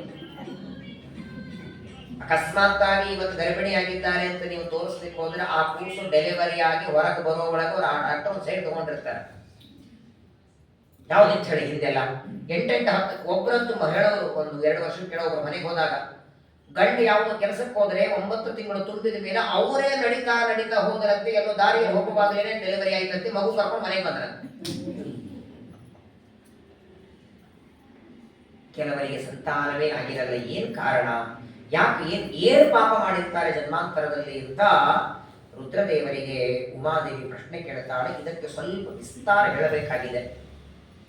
ಯಾಕಂದ್ರೆ ಸಂತಾನ ಆಗದೆ ಇರುವುದಕ್ಕೆ 1-2 ಪಾಪಗಳಲ್ಲ, ಯಾವುದೋ ಒಂದು ಪಾಪ ಮಾಡಿದ್ದಕ್ಕೆ ಕಾರಣ ಇಲ್ಲ, ಅನೇಕ ಕಾರಣಗಳು. ಮೊದಲನೇದ್ದು, ಹಿಂದಿನ ಜನ್ಮದಲ್ಲಿ ಯಾವುದೋ ಸಣ್ಣ ಮಕ್ಕಳನ್ನ ಅಳಿಸಿದ್ರೆ, ಚೂಟಿ ಅಳಿಸಿದ್ರೆ, ಅಥವಾ ಮಕ್ಕಳನ್ನ ಕಂಡು ಸಿಟ್ಟು ಮಾಡ್ತಿದ್ರೆ, ದ್ವೇಷ ಮಾಡ್ತಿದ್ರೆ, ಮಕ್ಕಳ ಎದುರಿಗಿದ್ದಾಗ ಅವರಿಗೆ ಕೊಡದೆ ತಿಂದಿದ್ರೆ ಆ ಪಾಪದಿಂದ ಮಕ್ಕಳಾಗಲ್ಲಂತೆ. ನಮ್ದಲ್ಲ, ಯಾರದೋ ಸಣ್ಣ ಮಕ್ಕಳು ನೀವೇನೋ ತಿಂತಿರ್ತೀರಿ, ಯಾವುದೋ ಮಕ್ಕಳು ಇರ್ತವೆ, ನಮ್ಮ ಮಕ್ಕಳೇನಲ್ಲ ಬಿಡು ಅಂತ ಅವ್ರಿಗೆ ಕೊಡದೆ ತಿಂದ್ರು ಜನ್ಮಾಂತರದಲ್ಲಿ ಮಕ್ಕಳಾಗಲ್ಲ. ಇನ್ನೊಂದೆರಡು ಮಾತುಗಳನ್ನು ರುದ್ರದೇವರು ಹೆಂಡತಿಗೆ ಹೇಳ್ತಾರೆ, ಬಹಳ ಮಹತ್ವದ ಮಾತು. ಪಿತೃಪೂಜಾಂ ಕುರುವಂತೆ ಯಥೋಕ್ತಾಂ ಅಷ್ಟಕಾದಿಭಿಃ. ಸಂತಾನ ಆಗದೆ ಇರೋದಕ್ಕೆ ಇನ್ನೊಂದು ದೊಡ್ಡ ಕಾರಣ ಅಂದ್ರೆ ಇವತ್ತು ತಂದೆ ತಾಯಿಗಳ ಶ್ರಾದ್ದ ಮಾಡದೇ ಇರೋದು. ಅನೇಕ ಕಾರಣಗಳಿದೆ. ಜನ್ಮಾಂತರದಲ್ಲಿ ಮಗುವನ್ನು ಕೊಂದಿರೋದು, ಯಾರನ್ನು ಮಕ್ಕಳಿಂದ ಅಳಿಸಿರೋದು, ಅದೆಲ್ಲ ಕಾರಣ. ಅದರ ಜೊತೆಗೆ ದೊಡ್ಡ ಕಾರಣ ಶ್ರಾದ್ದ ಕರ್ಮ. ಯಾಕೆ? ಶ್ರಾದ್ದ ಕರ್ಮಗಳು ಮಾಡದೇ ಇದ್ದದ್ದಕ್ಕೆ ಸಂತಾನ ಆಗದೆ ಇರೋದಕ್ಕೆ ಲಿಂಕ್ ಏನಿದೆ? ನಮ್ಮಪ್ಪನ ಶ್ರಾದ್ದ ಮಾಡಿಲ್ಲ, ಅದು ಮಾತ್ರ ನನಗೆ ಯಾಕೆ ಮಕ್ಕಳಾಗಬಾರದು? ಶ್ರಾದ್ದಕ್ಕೂ ಇದಕ್ಕೂ ಸಂಬಂಧ ಏನು? ತುಂಬಾ ಮಹತ್ವದ ಪ್ರಶ್ನೆ. ಇದನ್ನ ನಾಳೆ ದಿನ ನಾನು ವಿವರಣೆ ಮಾಡುತ್ತೇನೆ. ಯಾಕಂದ್ರೆ ಇದು ಪ್ರಾಯ ಎಲ್ಲರಿಗೂ ಉಪಯೋಗವಾದ ಪ್ರಶ್ನೆ. ಇನ್ನೊಂದು ಮಾತಂದ್ರೆ, ಈ ಶ್ರಾದ್ದ ಕರ್ಮ ಅಂದ್ರೆ ಬರೀ ಬ್ರಾಹ್ಮಣರಿಗೆ ಮಾತ್ರ ಇರ್ತದೆ ಅನ್ಕೋಬೇಡಿ. 4 ವರ್ಣದವರಿಗೆ ಹೇಳಿದ್ದಾರೆ. ಜನ್ಮ ಎಲ್ಲರಿಗದನೋ ಇಲ್ಲೋ, ಮರಣ ಎಲ್ಲರಿಗದನೋ ಇಲ್ಲೋ. ಮರಣ ಜನ್ಮ ಎಲ್ಲರಿಗಿದ್ದ ಮೇಲೆ ವಿಧಿ ಬೇರೆ ಇರಲಿ. ಬ್ರಾಹ್ಮಣರಿಗಿರೋ ಹಾಗೆ ಸೂತಕದಲ್ಲೇನೆ ಬೇರೆ ಇದೆ. ಬ್ರಾಹ್ಮಣ 10 ದಿನ ಆಗಿ 11ನೇ ದಿನ ಶುದ್ಧನಾಗ್ತಾನೆ. ಬ್ರಾಹ್ಮಣನಿಗೆ 11ನೇ ದಿನ, ಕ್ಷತ್ರಿಯರಿಗೆ 12ನೇ ದಿನ, ವೈಶ್ಯರಿಗೆ 15ನೇ ದಿನ, ಶೂದ್ರರಿಗೆ ಮಾಸೇನ ಶುದ್ಧತೆ 1 ತಿಂಗಳಾದ ಮೇಲೆ ಮೈಲಿಗೆ ಹೋಗುತ್ತಂತ. ಎಲ್ಲರಿಗೂ ಮೈಲಿಗಿದೆ, ಎಲ್ಲರಿಗೂ ಸಂಸ್ಕಾರ ಇದೆ, ಎಲ್ಲರಿಗೂ ಇದೆ. ಆದರೆ ವಿಶೇಷವಾಗಿ ಶ್ರಾದ್ದಾದಿ ಕರ್ಮಗಳು ಮಾಡುವ ಅಧಿಕಾರ ಬ್ರಾಹ್ಮಣನಿಗೆ. ಏನು ಶ್ರಾದ್ದ ಅಂದ್ರೆ ಏನು? ಮೊದಲು ನಾವಿಲ್ಲಿಟ್ಟು ಪಿಂಡವನ್ನ ನಮ್ಮಪ್ಪನಿಗೆ ಒಯ್ದು ಕೊಡ್ತಾರೆ ಯಾರು? ಪಿಂಡನೇ ಯಾಕೆ ಇಡೋದು? ಪಿಂಡದ ಆಕಾರದಲ್ಲಿ ಶ್ರಾದ್ದ ಯಾಕೆ? ಯಾರಾದ್ರೂ ಶ್ರಾದ್ದ ಇದೆ ಊಟಕ್ಕೆ ಬರ್ತೀಯೋ, ನಾವು ಶ್ರಾದ್ದ ಊಟಕ್ಕೆಲ್ಲ ಹೋಗಲ್ಲ ಅಂತಾರೆ. ಯಾಕೆ? ನಿಮಗೆ ಪಿಂಡ ಹಾಕ್ತಾರ ಎಲೆಯಲ್ಲಿ? ಅದಂತೂ ಬಡಿಸಲ್ಲ ತಾನೆ. ಇದರ ಬಗ್ಗೆ ಸ್ವಲ್ಪ ವಿಚಾರ ತಿಳಿಯಲೇಬೇಕಾದದ್ದು. ಕೆಲವರು ಉದಾಸೀನವಾಗಿ ಮಾಡಬಾರದು ಅಂತಿರಲ್ಲ, ಅದು ಏನು ಹೋಗ್ಲಿ ಬಿಡು ಅಂತ ಬಿಟ್ಟಿರ್ತಾರೆ. ಅದು ಏನು ಅನರ್ಥ ಆಗತ್ತೆ ಮುಂದೆ. ವರ್ಷಕ್ಕೆ ಬರೋದೇ ಎರಡು, ಒಂದು ತಂದೆ ತಾಯಿಗಳ ಹೋದ ದಿನ, ಇನ್ನೊಂದು ಪಕ್ಷ ಮಾಸದಲ್ಲಿ ಬರೋ ಪಕ್ಷ ಶ್ರಾದ್ದ. ಅದನ್ನು ಬಿಟ್ಟರೆ ಇವರು ಅಕಸ್ಮಾತ್ ತೀರ್ಥಕ್ಷೇತ್ರಕ್ಕೆ ಹೋದರೆ ಅದು ಮಾಡೋರು. ವರ್ಷದಲ್ಲಿ ಒಂದು ಅರ್ಧ ಗಂಟೆ ಕೂತ್ಕೊಂಡು ಶ್ರಾದ್ದ ಮಾಡದೇ ಇದ್ದರೆ ಎಷ್ಟು ಹಾನಿ ಇದೆ ನೋಡಿ. ಏನ್ರಿ ಕೊಡ್ತೇವೆ ತಂದೆ ತಾಯಿಗಳಿಗೆ? 9 ತಿಂಗಳು ಗರ್ಭದಲ್ಲಿ ಹೊತ್ತು ಹೆತ್ತು ಸಾಕಿ ಸಲಹಿ 20-30 ವರ್ಷ ಬೆಳೆಸಿದ ತಂದೆ ತಾಯಿಗಳಿಗೆ ಶ್ರಾದ್ದ ಮಾಡಲಿಕ್ಕೆ ಅರ್ಧ ಗಂಟೆ ಮಕ್ಕಳ ಹತ್ರ ಇಲ್ಲ ಇವತ್ತು. ರುದ್ರದೇವರು ಬಹಳ ಸುಂದರವಾಗಿ ಹೇಳ್ತಾರೆ ಆ ಶ್ರಾದ್ದಗಳ ಮಹತ್ವ ಏನು, ಶ್ರಾದ್ದ ಯಾಕೆ, ಶ್ರಾದ್ದ ಮಾಡದೇ ಇದ್ದದ್ದಕ್ಕೆ ಸಂತಾನ ಯಾಕಾಗೋದಿಲ್ಲ, ಅದಕ್ಕಿದಕ್ಕೆ ಏನು ಮಧ್ಯದಲ್ಲಿ ಲಿಂಕ್ ಇದೆ, ಅದನ್ನ ನಾಳೆ ದಿನ ಮತ್ತೆ ಶ್ರವಣ ಮಾಡೋಣ. ಶ್ರಾವಣ ಸೋಮವಾರ. ಎಲ್ಲರಿಗೂ ರುದ್ರದೇವರ ಅನುಗ್ರಹವಾಗಲಿ. ನಾಳೆ ದಿನ ಮಂಗಳ ಗೌರಿ, ಅದು ಇವಳೇನೆ,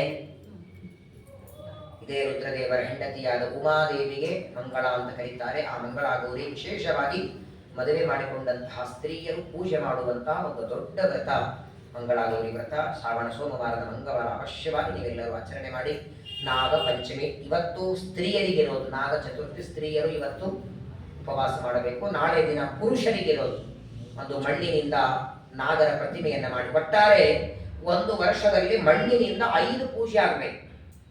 ಒಂದು ಶ್ರಾವಣ ಮಾಸದಲ್ಲಿ ಮಾಡುವಂತಹ ನಾಗಪಂಚಮಿ, ಇದೇ ಶ್ರಾವಣ ಮಾಸದಲ್ಲಿ ಗೋಕುಲಾಷ್ಟಮಿ, ಗೋಕುಲವನ್ನ ಆ ಕೃಷ್ಣನ ಪ್ರತಿಮೆಯನ್ನ ಮಣ್ಣಿನಿಂದ, ನಿಮ್ಮ ಹತ್ರ ಬಂಗಾರ ಇದ್ದು ಮಣ್ಣಿಂದೇ ಮಾಡಬೇಕಲ್ಲ. 3ನೇದ್ದು ಗಣಪತಿ, 4ನೇದ್ದು ಮಣ್ಣೆತ್ತಿನ ಅಮಾವಾಸ್ಯೆ ಮಾಡುವ ಎತ್ತು, 5ನೇದ್ದು ಸ್ವರ್ಣ ಗೌರಿ ಅಂತ ಗೌರಿ. ಈ 5 ಮಣ್ಣಿನಿಂದ ವರ್ಷದಲ್ಲಿ ಪೂಜೆ ಮಾಡಲೇಬೇಕಾದದ್ದು. ಹಾಗಾಗಿ ನಾಳೆ ದಿನ ಒಂದು ಮಣ್ಣಿನಿಂದ ನಾಗ ಮಾಡಿ ಪೂಜೆಯನ್ನ ಮಾಡಿ ಅದಕ್ಕೆ ಅಭಿಷೇಕವನ್ನ ಮಾಡಿ. ಯಾವುದೇ ತರಹದ ದೋಷ ರೂಪಗಳು ಮನೆಯಲ್ಲಿ ಇರಬಾರದು. ಕೆಲವರಿಗೆ ಕನಸಿನಲ್ಲಿ ಆಗಾಗ ಹಾವು ಬರ್ತಿರ್ತದೆ, ಎಲ್ಲೋ ಹೋಗಿದ್ದು ಬಂದದ್ದು. ಅಕಸ್ಮಾತ್ತಾಗಿ ಇವರ ಜಾತಕದಲ್ಲಿ ನಾಗದೋಷ ಅಂತಿದ್ದರೆ, ಜ್ಯೋತಿಷಿದಾರ ಕೇಳಿರ್ಬೇಕಾದ್ರೆ ನಾಗದೋಷ ಅಂತ ಜಾತಕದಲ್ಲಿ ಇದ್ರೆ ಹಾಗೆಲ್ಲ ಬರ್ತದೆ. ನಾಗದೋಷ ಇದು ಸಂತಾನಕ್ಕೆ ಪ್ರತಿಬಂಧಕ, ಅದು ಇದಕ್ಕೂ ಲಿಂಕ್ ಆಗುತ್ತೆ ನೋಡಿ. ಮಕ್ಕಳಾಗದಿರೋದಕ್ಕೆ ನಾಗದೋಷನು ಒಂದು ಕಾರಣ. ಜನ್ಮಾಂತರದಲ್ಲಿ ಹಾವನ್ನ ಕೊಂದಿದ್ರೆ ಬಹಳ ಸುಂದರವಾಗಿ ಅದೆಲ್ಲ ಹೇಳ್ತಾರೆ. ನಾಳೆಗೆ ನಾಗಪಂಚಮಿ, ಎಲ್ಲರಿಗೂ ಆ ನಾಗದೇವತೆ ಅನುಗ್ರಹ ಆಗಲಿ. ಮುಖ್ಯವಾಗಿ ನಿಮ್ಗೆಲ್ಲ ಗೊತ್ತಿರೋ ವಿಚಾರವೇ, ಈ ಹಿಂದೆ ರಾಜ ಮಹಾರಾಜರೆಲ್ಲ ಸಂಪತ್ತೆಲ್ಲ ಕೆಳಗಿಡೋರು ಭೂಮಿಯಲ್ಲಿ, ಅದನ್ನ ಕಾಯೋದಕ್ಕೆ. ಆದರೆ ಜಗನ್ನಾಥದಾಸರ ಅಂತಾರಲ್ಲ, ಅದು ಹಾವೇನ್ ಮಾಡತ್ತೆ, ತಾನು ಉಣಲ್ಲ, ಬರೇ ಕಾಯ್ಕೋದ್ ಕೂತಿರ್ತದೆ. ಹಾಗಾಗಿ ಸಂಪತ್ತಿಗಾಗಿ ಅವ್ರಿಗೆ ಪೂಜೆ ಮಾಡ್ರಿ, ನಾಗದೇವತೆ ಪೂಜೆ ಮಾಡ್ರಿ, ಅವ್ರು ಕಾಯೋ ಸಂಪತ್ತೆಲ್ಲ ಕೊಡ್ತಾರೆ ನಿಮಗೆ. ಹಾಗಾಗಿ ನಾಗದೇವತೆಗಳ ಪೂಜೆ ಸಂಪತ್ತು, ಸೌಭಾಗ್ಯ, ಸೌಮಂಗಲ್ಯ, ಮನೆಯಲ್ಲಿರುವ ಎಲ್ಲ ಕಷ್ಟಗಳನ್ನು ದೂರ ಮಾಡುವಂತಹ ನಾಗಪಂಚಮಿ ಎಲ್ಲರೂ ನಾಳೆ ದಿನ ಆಚರಣೆ ಮಾಡೋಣ. ನಾಳೆ ಸಾಯಂಕಾಲ ಮತ್ತೆ ಉಮಾಮಹೇಶ್ವರ ಸಂವಾದದಲ್ಲಿ ಶ್ರಾದ್ದ ಕರ್ಮಗಳಿಗೂ ಸಂತಾನ ಆಗದೇ ಇರುವುದಕ್ಕೂ ಏನೊಂದು ಪ್ರತಿಬಂಧಕ ಒಳಗಿದೆ ಅದನ್ನ ರುದ್ರದೇವರು ತಿಳಿಸ್ತಾರೆ. ನಾಳೆ ದಿನ ತಿಳಿಯೋಣ. ಶ್ರೀಕೃಷ್ಣಾರ್ಪಣಮಸ್ತು. ಹರೇ ನಮೋ ಹರೇ